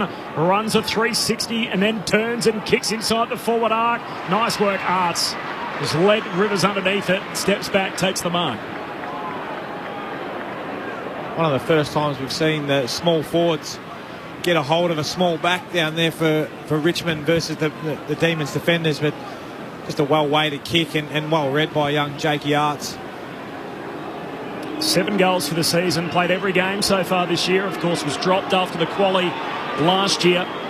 Missed the premiership. He misses here too, out to the left of behind. 11-8 to 5-9. Melbourne by 35 points, 3 minutes into the final turn. May just walks out of the square and then finds Hibberd. Release from that roll on Dusty. Dusty's on the bench, gives it back to May by hand and then looks for Brayshaw in front of the members. Off hands, Gawn doing the crumbing. One step kick goes to left half forward. Now it's a foot race. Broad has support in Hooley. Gives it to Hooley by hand. Back to Broad. His handball puts him under pressure. Comes inside, finds Mansell. Nice little step there on Spargo, but he's kicked forward. It's a bit of a screw kick. Oh, dropping. What he should have ended up taking there was Arts, and now the Demons, they've got extra numbers, but they put himself under pressure. Salem back to Tomlinson. Tomlinson rides the pressure, but turns it over by hand, and it's all Tigers. Here's Bolton. Gives the handball there to Ross. He's got someone on short. Hooks it inside to Edwards. He fumbles. He can give the handball if he wants to. He elects not to. Looks to kick the banana. Hit the belly of the ball. Umpire's got a decision to make. No, he doesn't. They were asking, throw in. Yeah, right up supporters. Right Come up against. on, give us a spell. We're right up against the behind post, city end of the ground. Great southern stand side of the ground. The Tigers in attack. I think we all would have walked out if he paid that for the boundary throw-in. Lynch hooks it back into the corridor. Rivers, hand pass away to Hibberd. Squeezes a kick to half-back for the D's. Cozzy Pickett just dribbles it down in front of Neil Bullen, who can just bang it long up into open space in Melbourne's front half. Races on back for the footy. Asprey collects on the half-back flank. Lays a hand pass away to Broad for the Tigers, going to head down the southern side. Kicks looking for Rioli, works to the front and takes the mark. McIntosh and Jones both went down behind the play, but Ump was happy to allow that all to continue. And Dan Rioli in game 100 can send it down to half forward for Richmond. Gawn, juggled mark, he's got it again. Another towering pack mark for the big Melbourne ruckman. And Jack Rewalt to contend with on that occasion. He's got it at half back. Just dishes a handball off to Tomlinson and he kicks it back to whence it came. Dropping what he probably should have taken in the end was Nankervis, but at ground level it's all Tigers. Bolton emerges. And Screw kicks it to centre-half forward, but it's straight down the throat of May, who takes the intercept grab at true centre-half back. Kicks it across the defensive 50 arc and finds Salem. And he comes right in front of the D's members. Finds Brayshaw. This has all been by foot. He's calling for people to come at him, and he elects to go short for Gawn. That kick is sharked. Oh, no. And going into attack through Baker are the Tigers. He finds Lynch, and Lynch just absolutely butchers that. He was looking inside, immediately put the hand up because that ball went out of bounds on the full. Is it like, oh no, I'm being selfish here. Just, oh yeah, sorry guys, I just had a shot at goal and didn't even attempt to kick it inside. Salem for the free kick, goes back to May, the defensive goal square, long ball to half-back, turns it over. McIntosh takes the intercept mark at high half forward, turns and kicks inside the forward 50, Lever underneath it. Another strong intercept grab for Melbourne. And Jake Lever will retreat back to Hibberd. Hibberd the short kick out to Jones, and they're cheering every possession at the moment. Nathan Jones up to 13 for the night. So chips it along the boundary line, away to Oliver. Short kick to McDonald up to meet it on the wing. Still in that back half. And Tom McDonald in the end is going to send it down to the big fella Jackson at half forward, over his head. Baker had it. He's tackled, dispossessed. Viney knocks it in front of him. Viney trying to collect it half forward, overruns it. Hawley mocks it up for the Tigers. To Grimes and now to Marlon Pickett. Pickett's forward handball puts Graham under pressure, but he's good enough to squirt one out to Baker, and now they've crossed over half back. His forward kick looking for Bolter was good. Free kick was given and Ross swooped, so Ross kicks inside 50 looking for Lynch. The former teammates, Lynch worries May out of it, and he gave a hot handball into Rioli, who left it behind. And now he's got a problem. He tries to break the Tomlinson tackle. Can't. Gets a handball out in the Lynch, in the path of Lynch. He threw that, and he's paid. So great pressure there by the D's. I thought they were done and dusted, and they were going to concede a goal. They didn't through pressure, and Oliver ends up being rewarded for a throw against Lynch. Surveying his options. He's got a few. One of them's Melksham. So he finds him at centre-half back, and then he goes out wide, back inside defensive 50 to Salem. And then just chips it forward and finds Tomlinson. So right left half back for the D's. He drops it out even wider still to Brayshaw. They put the cue on the rack already, have they? It seems that way, Beach. In between wing and half back, the D's. Members side of the ground. Takes his time and then kicks it in the Jackson direction. He flies, couldn't quite complete the transaction, but butters up at ground level. Grimes is on all fours. Jackson's there with him. The tap goes inside to Ross. He dropped the ball. The ball squirts out to Nankervis. He's immediately tackled. Grimes cracks in, desperately looking for that boundary line. Doesn't quite get it. Pickett gathered it. It's a hot footy. Viney cracks in. A series of quick hands finds Melksham. Back to Jackson. Back to Viney. Breaks it. Almost Grimes tackle. Did well there, Grimes. Inside. It's a hot footy. You have a go here, Corbs. Richmond come up with it as Ross gives a hand pass to Castagna. Hands it to half-back for Mansell. And a couple of runners alongside him. He gives it to Hawley. Well, there's a Melbourne player down. It's Hibberd. He was bowled over by Bolter a long way off the footy, 50 metres further afield. And the umpire changes it over on the spot. Fritsch the free inside the centre of the ground and hits up Cozzy Pickett, who's unguarded and takes the mark. 30 out right in front. We've got a D supporter in the box. No. He's a brother boy. Yeah. He's a brother boy. So you can see it coming a mile away. You've gone nearly crow and me and Liz are back here laughing. I did see a big swinging fist waving alongside my head. Oh, mate. We're only 3% of the population. It's good to see some black excellence going out there. The 19-year-old Keziah Pickett skips in to kick his first of the night. Letting us down. No sense of theatre, Cos. Behind for Pickett. Where is his night here, Cozzy? 12 disposals, 0-2 tonight. So hasn't got a leading goal kicker for Melbourne leading into the game with 10 up for the season. Playing on his Hooley, has a bounce and then kicks to centre wing. Great Southern stand side. You love saying it. There's that man again, Corbs. Max Gawn. Another grab. Stood tall tonight. Just kicks it back to whence it came. McDonald's underneath it. Ends up going the fist. At ground levels, Fritsch. He's wrapped up by Short. And it's kind of like a headlocked style tackle. We'll have a ball up. So left half forward right half forward, I should say, for the D's. They're kicking to the punt road end. Almost at the junction of the 50. They lead by 36 points. The ball is tapped down. Castagna left it behind. Off the deck was short. First man on the scene is going to be Hunt. He's clean, but he's immediately wrapped up. Castagna grabs it out of there. Hack kicks it forward. Lever leaves the ball behind, and that leads Rioli to the ball. He has a bounce. Gives the overlap handball to Ross, and now the Tigers are in attack. He links up with Graham, who kicks short to half forward, and Rewalt takes the mark, who got it all going tonight for the Tigers. He turns and just drills his drop punt long, but he's off target. He cops a Bronx cheer from the Melbourne fans for his troubles as well. He kicked the first two tonight, Rewalt. The minor score here, the Tigers are 5-10, Melbourne are 11-9. So we're just 11.5 minutes into the final term. It's Melbourne by 35. Rivers doing the kick-in duties, kicks it long in front of the members, looking for Fritsch, off hands Jones, he's tackled. Ball goes out of bounds. The tackler was Baker. So out of bounds right in front of the members here at the MCG. It's been all the Demons pretty much since quarter time. Tigers only kicking 2 goals since then. Ball's hurled in, Gawn works for front spot. Tried to grab out of the ruck, left it behind Ross, handballs to Castagna, who goes to the top of the square, I should say. Rewalt was first man on the scene. He dropped the mark. Then at ground level, Hunt gathered it, but he was wrapped up immediately in a good tackle. And we'll have a throw up. 30 around from the Tigers' goal. They're king of the city end, and they trail by 35 points. As Jess Webster told us earlier, Dustin Martin out of the game with concussion, so that 12-day mandatory period means he's very doubtful, if not already ruled out at the Friday night blockbuster with the Bulldogs. Melbourne just run it out of the defensive 50. Oliver shares it with Brayshaw, kicks beyond the wing, out in the direction of Tomlinson. Viney, in fact, it was whacked away from him. And then in the end, it's a hand pass over the boundary line from Jones, while the throw-in front of the benches. That hand pass went out of the bounds from Nathan Jones, and they're still just giving him a raucous applause for it. Joins David Neitz as just the second Demon to the 300-game milestone tonight.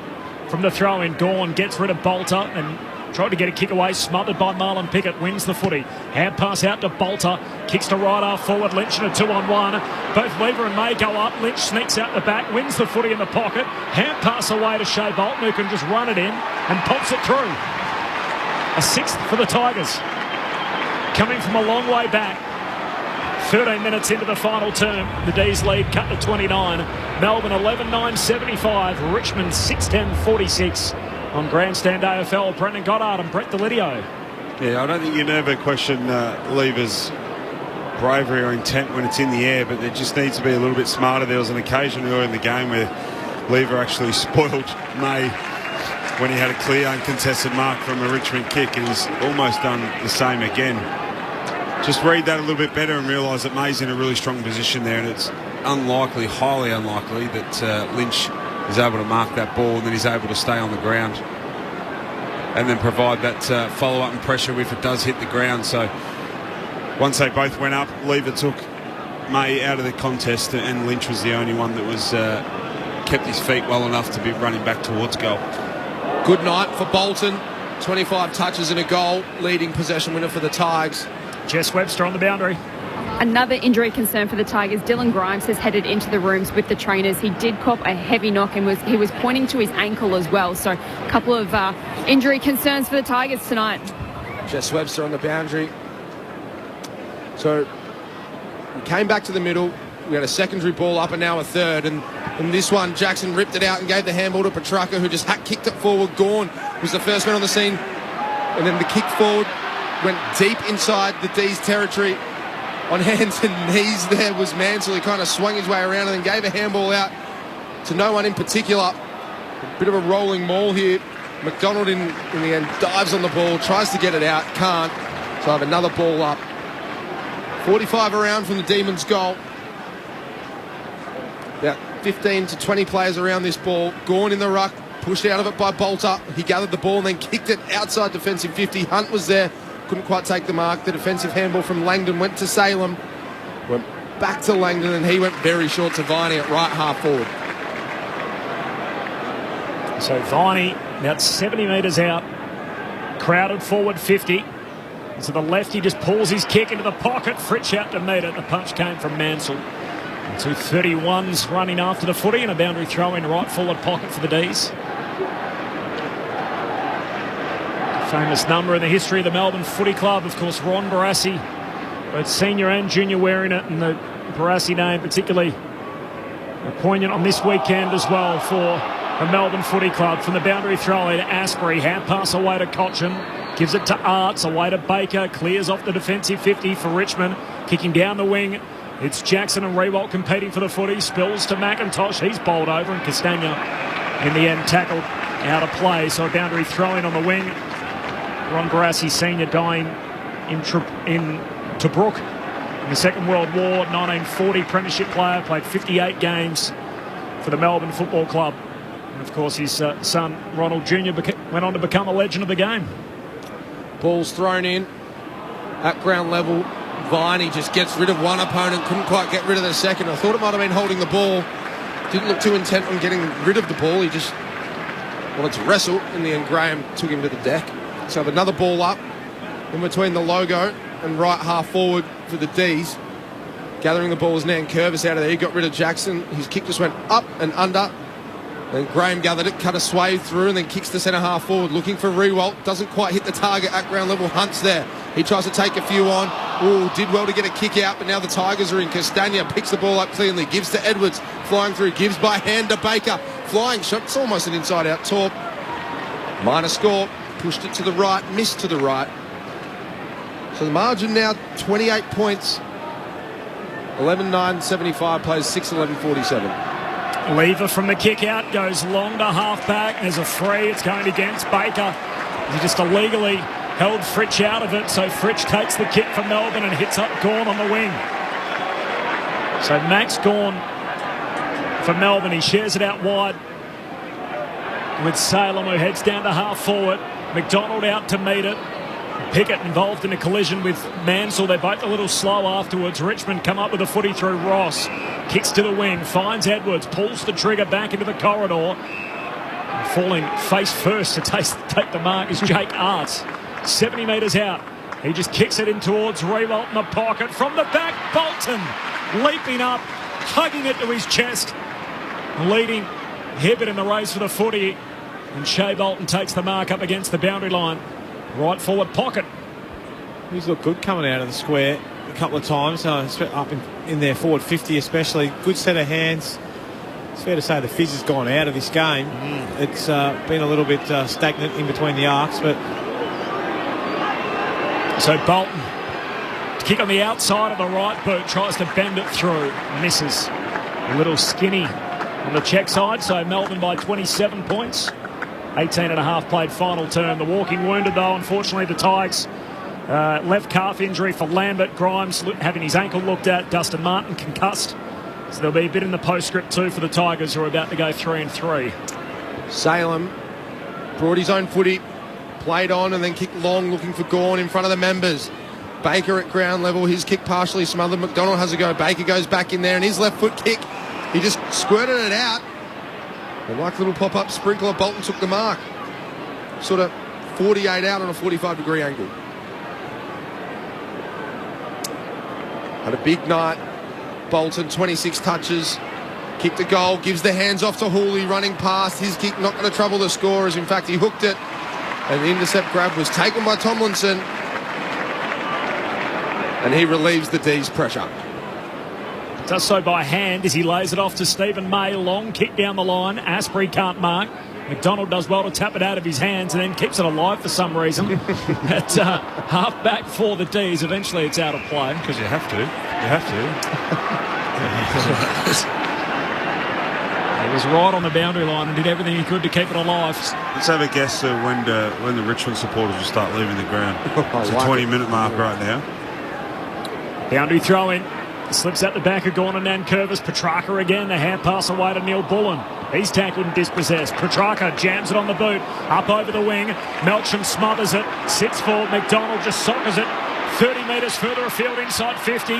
Bolter takes the same approach out to Baker at half back. Hand pass to short. And he dishes it off to Broad. Broad, just a little chip kick further down the line, finds Hooley. right half back for the Tigers, surveying his options, and then just kicks long. Gawn's in this contest. He comes forward, didn't quite take the mark off hands. Edwards found Cochin. He's wrapped up, so he squirts it out, and Lever gathers the ball. He kicks back to whence it came. Fly came from Melksham. He couldn't take the mark, and then Brayshaw eventually gets the footy. He was tackled as he kicked, and Baker came across and fisted it out of bounds.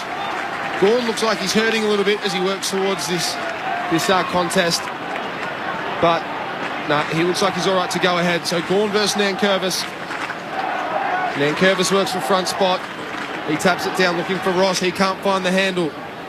Ross versus Oliver versus Brayshaw, and a free kick goes to Brayshaw against Ross for sliding in below knee level. So Brayshaw has the ball just behind centre wing.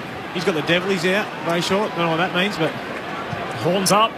Kicks down to left half forward. In from the side, McDonald brings it to ground for Melbourne. Sits for Marlon Pickett. A little casual to get rid of it. Viney runs him down.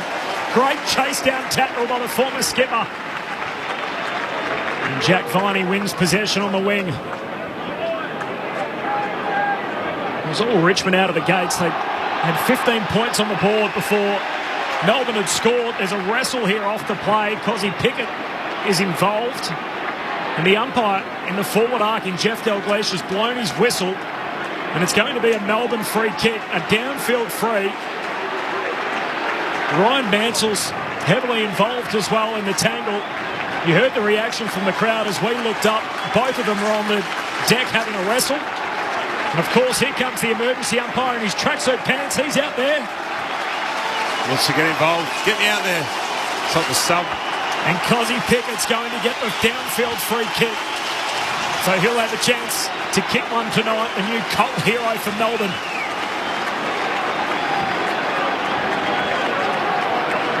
He's only gone to push off him.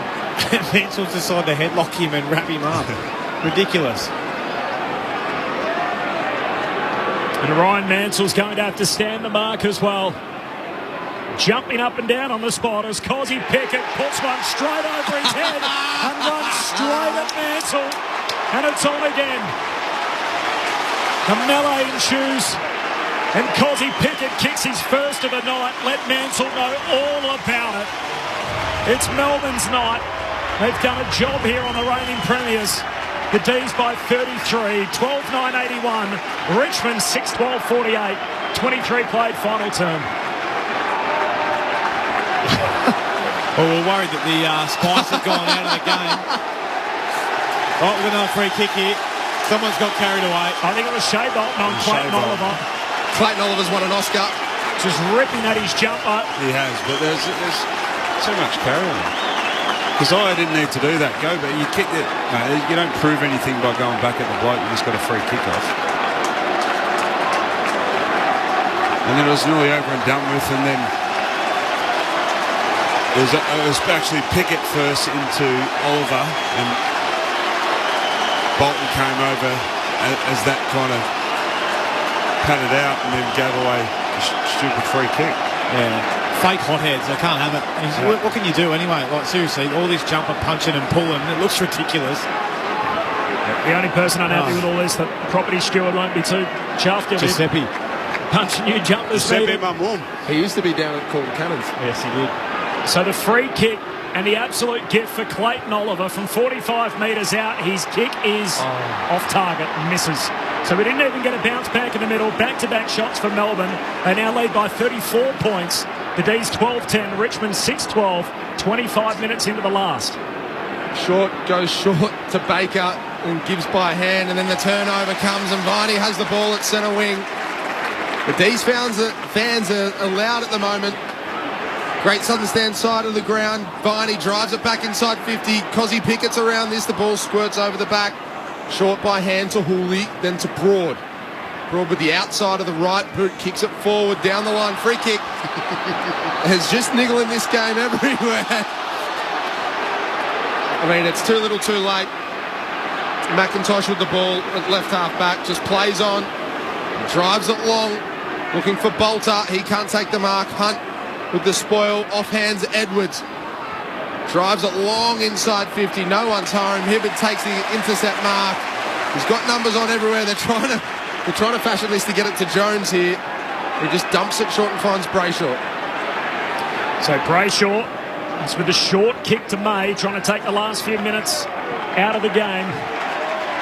May along the boundary line and coming through, spoiled away by Mansell, who's trying to jog his way off now. He's gassed. He's just wrestled half the team in Melbourne. He's cooked. Get him off. Very slowly pulled through the interchange gates. Takes a seat. The big cheer before that was for Cozzy Pickett. The crowd confirmed just over 56,000 in attendance. So the extra few not needed after the state government allowed 85,000 in tonight. Richmond win it from the boundary throw-in. Hand pass from Nankervis, reaches Graham, but he slips over. Got it out towards Castagna, to Rioli by hand at Baker. Across the half-forward line to McIntosh. Almost slips over, stands up. Hot hand pass to Arts. It was too slick for him. And Neil Bullen comes through to intercept for Melbourne. Still live forward pocket for Richmond. Hibberd hands it to Neil Bullen, jams it on the boot. Close to the boundary line, out it goes. Just pitching inside the paint. And we'll have a boundary throw in left half forward for the Tigers. So next week, Friday night footy, Richmond and the Western Bulldogs. A little bit of gloss may have just come off that here. The Doggies get Richmond on a short break while Melbourne play North next Sunday.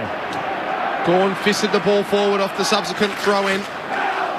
Went about 20 metres and then Hooley gathered it and then Screw kicks it back inside 50 at ground level. Salem gives to Petrarca. One-step kick around the corner to centre wing. Big fly. Can't complete the transaction. There was Melksham. Pickett, that's Marlin, kicks to centre half forward, finds Rioli back to Pickett. He kicks inside 50 and Bolton, he's an aerialist, gets rid of Hibberd and takes the mark in front of the behind post on the members' side of the ground. Plays on the left boot, hits the belly of the ball and it goes... Gawn dropped the chest mark. Gathered his own crumb, gives to Langdon. He goes ever so short. Fisk came. He was looking for Spargo, but Fisk came from short. And the ball goes out of bounds, 65 around from the Tigers' goal. Great southern stand side of the ground. It's the D's by 34 points. Late stages of this one. Most D supporters stuck around, which is a good sign. They've had their success, got their 3 flags. They can stick around to see them lose. Gawn wins the tap down to Oliver. High up and under, reaches Petrarca. His hand pass meant for Neil Bullen, picked off. Nankervis hands it back into traffic. Petrarca just wrestles it like the bull that he is, straight out of the hands of Graham. Jones a late touch in his 300th. Away to Spargo, to Langdon, back to Spargo. Melbourne up into their front half. Are you convinced yet? 6 and zip. Their best start in 56 years. Melbourne prove they're real all right as they take down the reigning premiers by 34 points. It's the emblem for me and for you. It's the emblem of the team we love, the team of the red and the blue. Every heart beats true for the red and the blue, and we sing this song to you. Should old acquaintance be forgot, keep your eye on the red and the blue.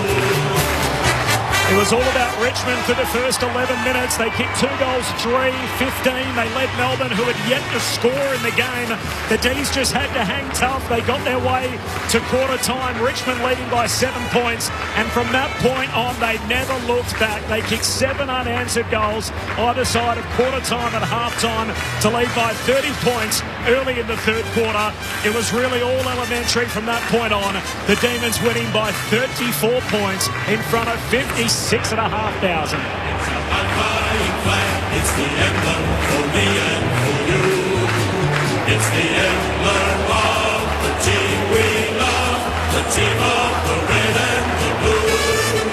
Every heart beats true for the red and the blue, and we sing this song to you.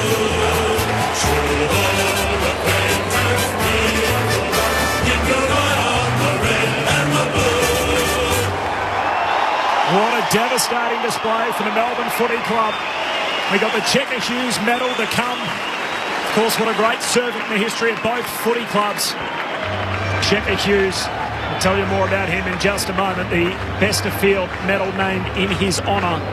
The D's winners by 34 points. But I want the initial reactions of Brendan Goddard and Brett Delidio. We had the question coming in whether Melbourne were legit or not, if they were a real player in the premiership race. They take down the Tigers, who have got some more problems on the health front, with Kane Lambert hurting his calf, Dustin Martin concussed, and an ankle injury for Dylan Grimes. But if you've just tuned in, Beach, don't let that mask what we've seen tonight. A lot of those injuries happened after the game was decided, and the job that Melbourne did through the first 3 quarters. Yeah, that's right. We already witnessed, almost a dominance from Melbourne. So it was almost an argument that it doesn't matter the result from here. We've seen enough to and what this does for Melbourne is that it sets a precedent, and there's a standard now. And I think internally, and I know Goody well enough, he would have tried, or he would have kept the lid on internally in terms of where they were at, who they played. That he would have known. There's some real positive signs we're doing the right things, but until you can actually test yourself against the best, then it's hard to kind of gauge where you're at.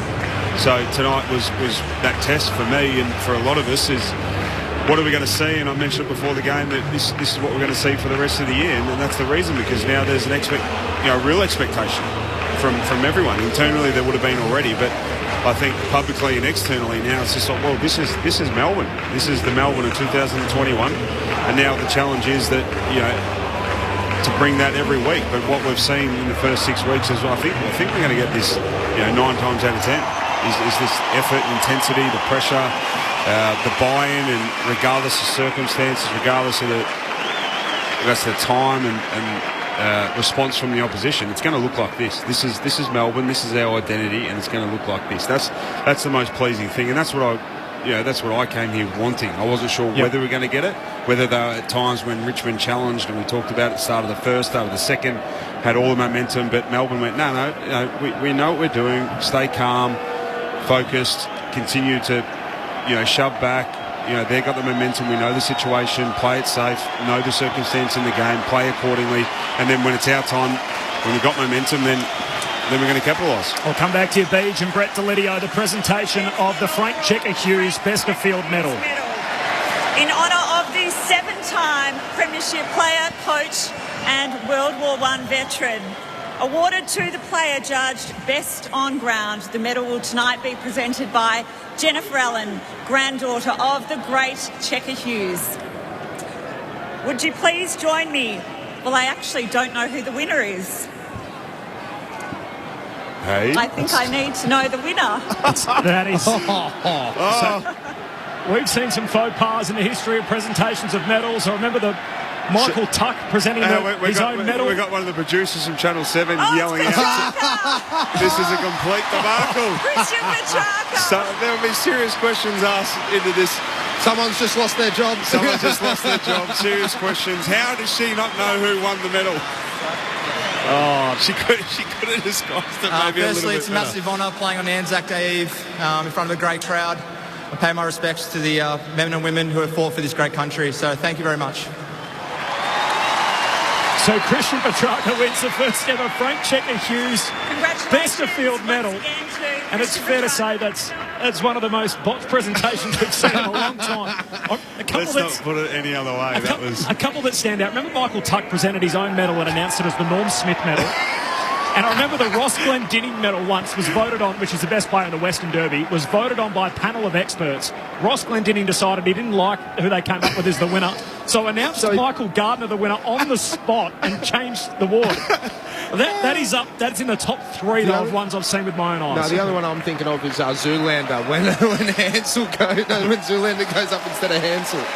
There may be another one, albeit in the waffle, where Clint Jones If you haven't seen the footage, you're listening out there, just Google it. I'm sure it's out there on YouTube or something. But so essentially what happened on that day, Toby McGrath won the medal, and I think it was the family of the Simpson family who the medal's named after, and the wife reading the award essentially read the wrong number. Yeah, so they read Clint Jones's number but said Toby McGrath. So they said number 8, everybody roared.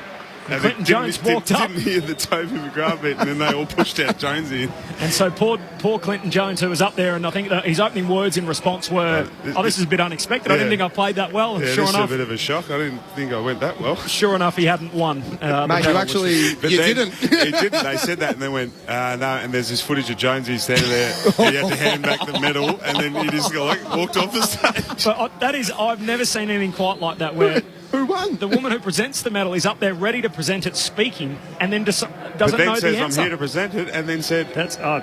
I actually don't know who the winner is." Unbelievable! What a finish tonight. Melbourne by 34 points over Richmond.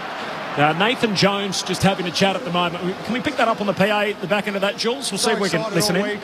I had a special moment here on Monday with them, and no one else here, just me and the kids running around the Oval. So, it's been a bloody special week. I've loved all of the support, read every message that's come through, and thanks for sticking with us. And, it's only early in the year, but hang in there. I think some good times are coming.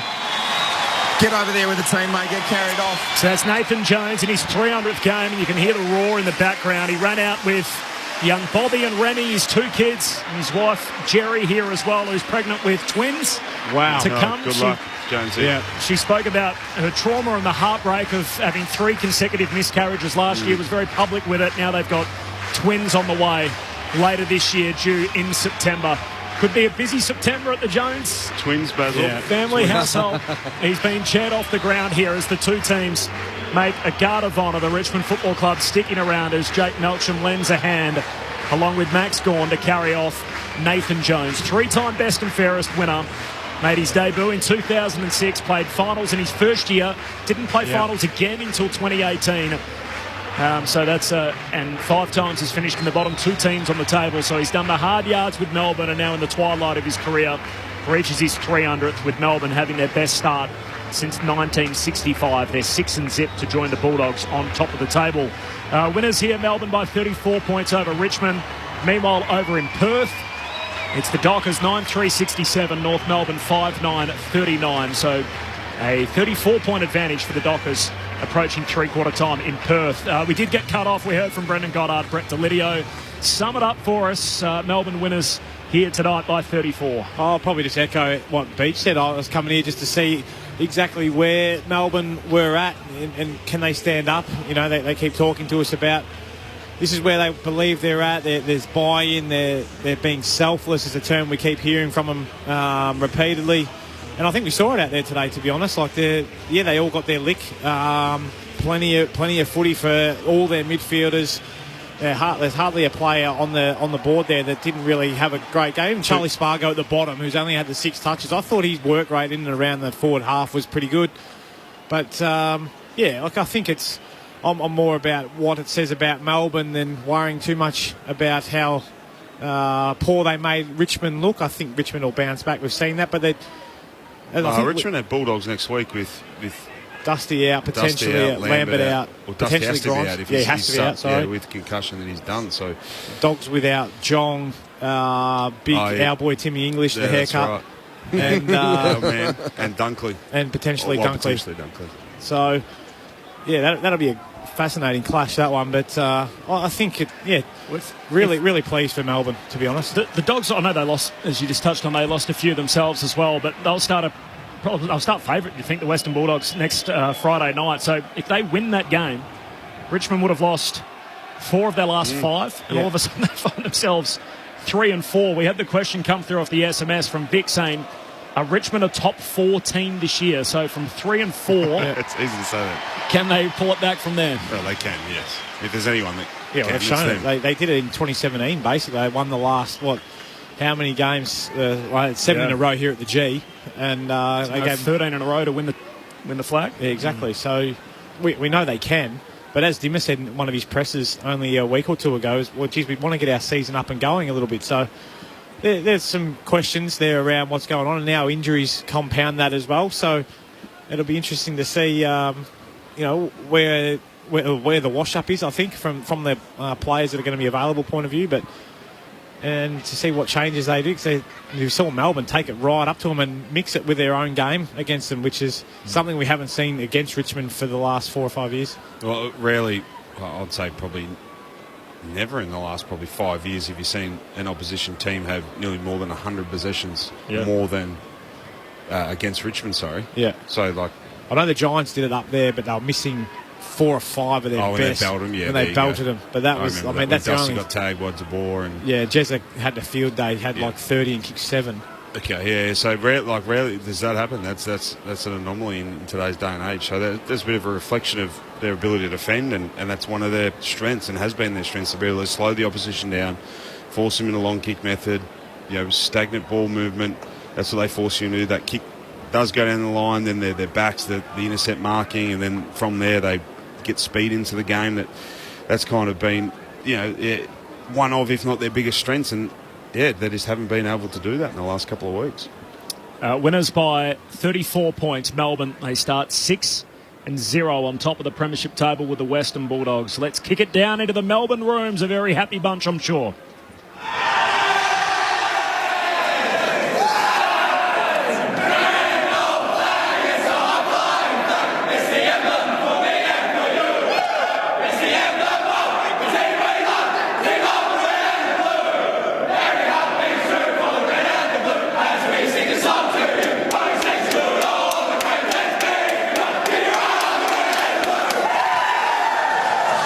Start since 1965 for the Demons. They started 8-0 that year. They did win just 2 of their last 10 games and missed the finals, but we'll sort of just leave that in the fine print. But best start in 56 years for this Melbourne footy club, 6-0. The narrative coming into the year was very much around who can catch Richmond. They were the best team for the last 4 years. Are they still going to be up there for a 5th consecutive year? 2-time reigning premiers. And I think if you look through a lot of the tipsters, people would be saying, well, by default, Richmond are the premiership favourites. They won it last year. We'll tip them again to win it. It does feel like 6 rounds into the season, all of a sudden we've got a few contenders and a few new teams among them. So Port Adelaide, clearly, who have been there in the past, but now all of a sudden... Doggies and D's are right there for me. I was about to say, have you got them alongside them in the conversation? Yeah, I was very impressed with the Doggies last night. I thought their ability to withstand what the Giants threw at them for 3 quarters and then just put the foot down late. Yes, it's probably a little bit... The Giants are a very young side and just couldn't match it. But their midfield, they're as good as anyone running through there. So it will be very interesting to see where they end up at the pointy end. But we know they've got the capabilities to play really good footy at that end. So, and the D's have proven today that they're good. And I think Geelong is still in that conversation. Can they, get it all together with all their players out on the field at the one time when it really matters? How do you stack them, Beach?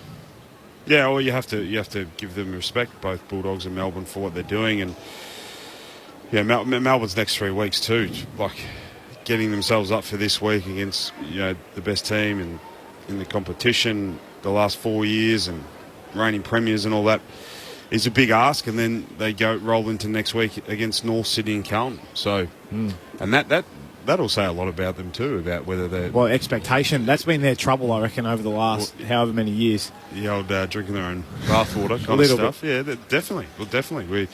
People have been critical of them of that after that terrific year they had 2 years ago. Yeah, 2018. 2019 being so poor. So they haven't dealt with expectation well. But against 3 teams... that they should beat. Sydney, again, a young team and shown the football they can play, so they could get themselves up. We were always expecting a lull for Sydney. Up and down. So we've seen it again this week, being up, for 4 weeks straight.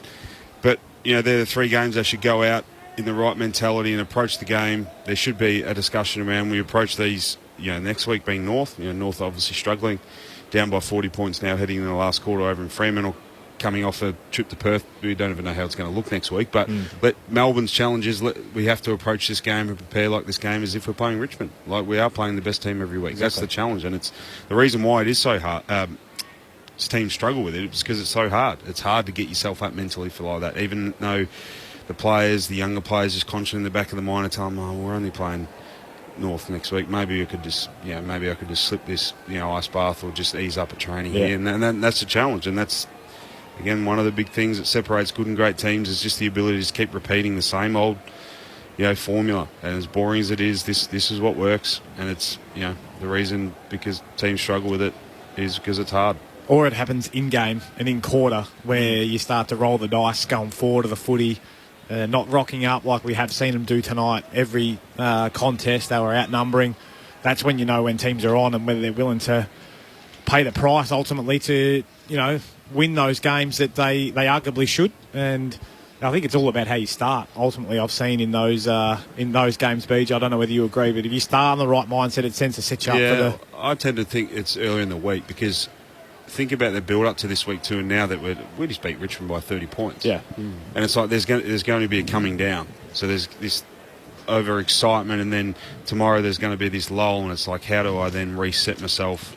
Not only physically, because I think physically you'll get yourself, but mentally, just what are the players doing mentally during the week, how the coaches mentally engaging with them, the messages they're sending. That's kind of the biggest challenge because, like I said, mentally it's easy now just to exhale and go, we've got over Richmond, we've got North next week, we'll be okay. Yeah. But no, the challenge is, no, you stay where we're at, and the challenge will be when this lull, I'm assuming it'll be next week, this lull comes for them mentally, it's hard, things become a bit harder for them because they've been up for so long and we just beat Richmond, is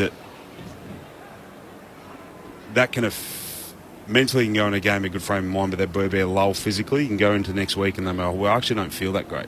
Training next week, I don't feel that great. Then it's how do we approach it mentally? It's like, no, well, that doesn't matter. Okay, I'll be fine. Just keep having a crack. We might get the result we want, but I'm gonna keep, living up the expectation we've set internally. And they have shown great maturity so far, so that the game in Canberra against the Giants, they had to sort of burn them off and eventually finished over the top. Yep. We saw them here, Lids in the game against Geelong, same thing. The Hawthorn match, they pulled away in the final term, and tonight they do a job on the reigning premiers. A 34-point win for Melbourne. Now, the player who was adjudged best of field, won the Frank Checker Hughes medal, was Christian Petrarca. It was all a bit embarrassing the way it was presented, but he was a worthy recipient as the best man on the ground with 38 touches. And he joins Jess Webster now on Grandstand AFL. Yes, I am down on the boundary line with Christian. He was just gazing over the MCG with his back turned to me, but it's okay. On the big screen where you're watching there, Christian. Oh, sorry. It's all right. He's fully engaged now. But Christian, best on ground tonight against Richmond. You have to be at the top of your game. How satisfying was that performance? Yeah, it was an amazing game. Any game with Anzac Day Eve and the whole atmosphere was just amazing, and to beat a team who's had the wood on us for 5 or 6 years now, and to beat a team that's won 3 premierships is just shows where we're heading as a footy club and maturity. But I think the biggest thing as well, we know that we've got a long way to go. I mean, still 6 games in, there's still 16 games left, and the true test is when we verse those teams, hopefully in the back end of the year. Nathan Jones, game 300 tonight, a legend of this proud footy club. Did he provide a bit of inspiration for the boys pre-game, and how great was it to get a win from him on this special day? Yeah, he's been an inspiration, since I've got to the club. Someone as a father figure who I've looked up to, the way he goes about his professionalism, he's so diligent. And the words he said before the game wasn't necessarily do it for him, it was more just do it for the footy club and do it for the fans that have been suffering for so long. And now we're finally giving them some belief going into round 7 and onwards. We did hear from Jonesy speaking to the ground announcer as you guys were coming off, and he said to the fans that stay with us because something special is building. Do you echo those sentiments? Yeah, I definitely agree with you. I feel like the first 6 games we've had is we've shown a lot of maturity in the fourth and probably the end of the third quarter, and we're able to sort of break teams down a little bit. And Richmond, absolute quality opposition, and to do it against a team like that on a big stage is something that shows where we're heading. Thanks. We might head upstairs to the box now with our Grandstand AFL experts Brett Delidio and Brendan Goddard. Christian, it's Brendan Goddard, mate. Well played. I just want to... It's obvious that it looks different for you guys this year, but it seems like there's an expectation now just internally between the players that there's this level of pressure, intensity and effort within the group. Do you feel like that when you run out there every week, that there's almost this air of confidence just within the group that you know what you're going to get?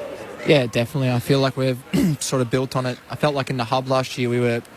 we were stiff to make finals, obviously lost 2 in the Cairns, but we're 8-4 in the hub, and we felt like we were building something. And over the pre-season we sort of made a commitment, as all clubs do, write stuff on paper and you sort of go from there. But we've done that for the last 10 years now. It's sort of turned to shit, to be honest. So to actually put pen to paper but then to follow it up by actions is it's just a great way of sort of I guess a way that where the footy club's heading, and the leadership group and the maturity we've shown now is awesome. And there's just so many players that are just playing their role, and that's the thing. I mean, there's so many guys that have possessions and everything, but that's great. But it's all about the people that play their roles. I mean, Charlie Spargo, Cozzy Pickett, Alex Nabulin, guys that put all the forward pressure on is just they're the reason why we're winning. And James Jordan, and even guys in the VFL who are pushing into the ones. And what about? Tell us a bit about Goody, because he came into the season. A lot of people just said, it's almost Simon Goodwood's last chance to take this footy club to where they kind of deserve to be, or he's kind of, he's on his last legs kind of thing. What about his approach towards the year and the pre-season, and now that, you're obviously started so well? Yeah, Goody's been unbelievable. I felt like he's been a bit stiff with those words, to be honest. He's someone that I've always looked up to when I first got to the club. Someone that I can rely on, not just for on-field advice, but also off-field, and making the right decisions. And off.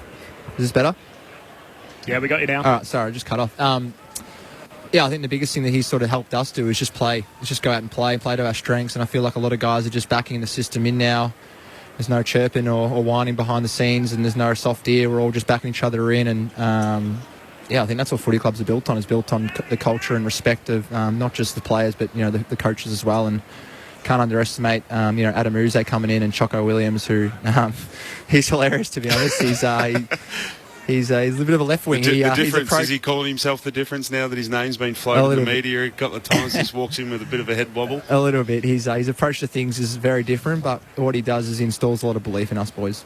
Christian Brettolidio, mate, well done today. Outstanding. Mate, I just want to ask you about your game personally.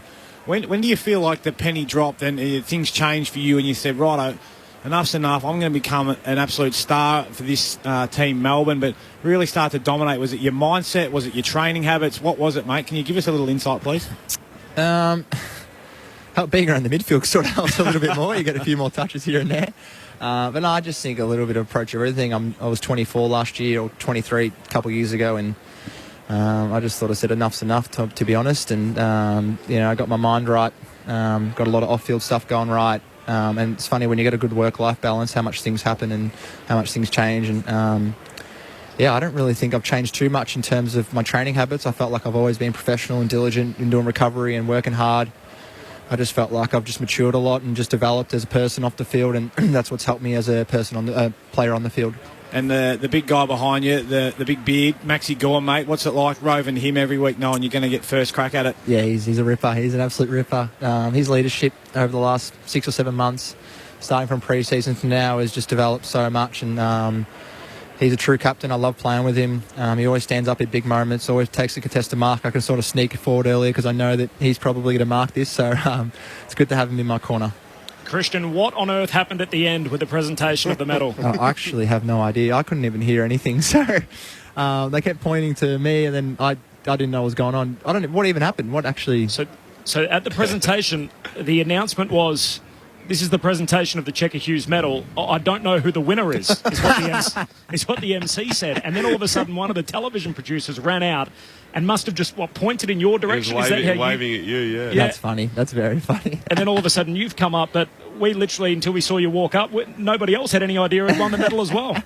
Yeah, I had no idea. You actually can't hear anything behind the person who was speaking. So.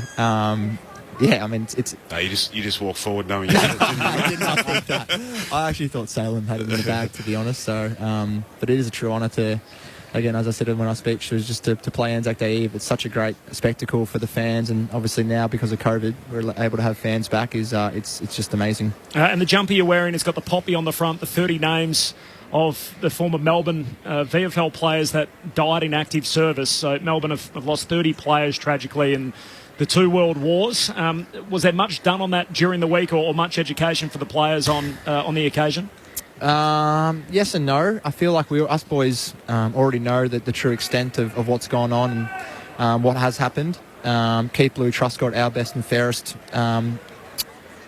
fairest winner, is named after him, and he's someone that played for Melbourne and went to war. And we had someone speak, Michael Oman, who was he was a massive Melbourne supporter and was in the war, and his dad was in the war too. And to hear him speak and to hear the stories of Afghanistan and what his dad went through was it sort of puts your life into perspective a little bit, and realises how lucky we have because of the people who have fought for our country, and we get to go out and live our life and have no real worries because of them.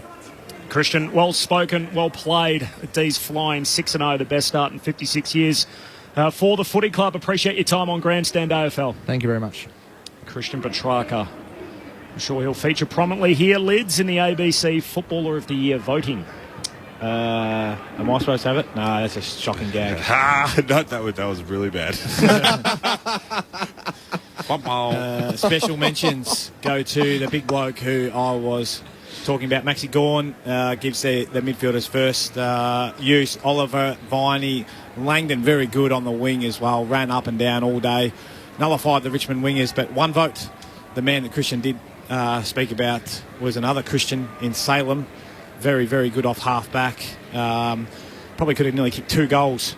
Had the 39 touches, 9 intercepts, 2 votes. I had one bloke down as one of my special mentions, but I've changed it to late change. Controversial. Yeah, I went with more feel, like a Brennan Goddard. But, I caught some stick about this the other week. Oh, he didn't last week because it was putrid. But I've gone for Jake Lever purely off the back of his ability. I know he stuffed a couple up, but he was very good in his ability to turn around 14 intercept possessions today, which is basically what Richmond tried to do to you, but he was doing to them. And 3 votes was our man that we just spoke to, Petrarca, 38, 18 contested, 11 score involvements, which I love, and 10 clearances, easily the best man on the ground. So give me a quick recap, 3, 2, 1. Salem 1, Lever 2, 3 to Christian Petrarca. I'm happy with it. The ABC Footballer of the Year. Winners by 34 points, Melbourne, the club's best start in 56 years. While 10 minutes into the final term in Perth, the Dockers out by 40 over North Melbourne.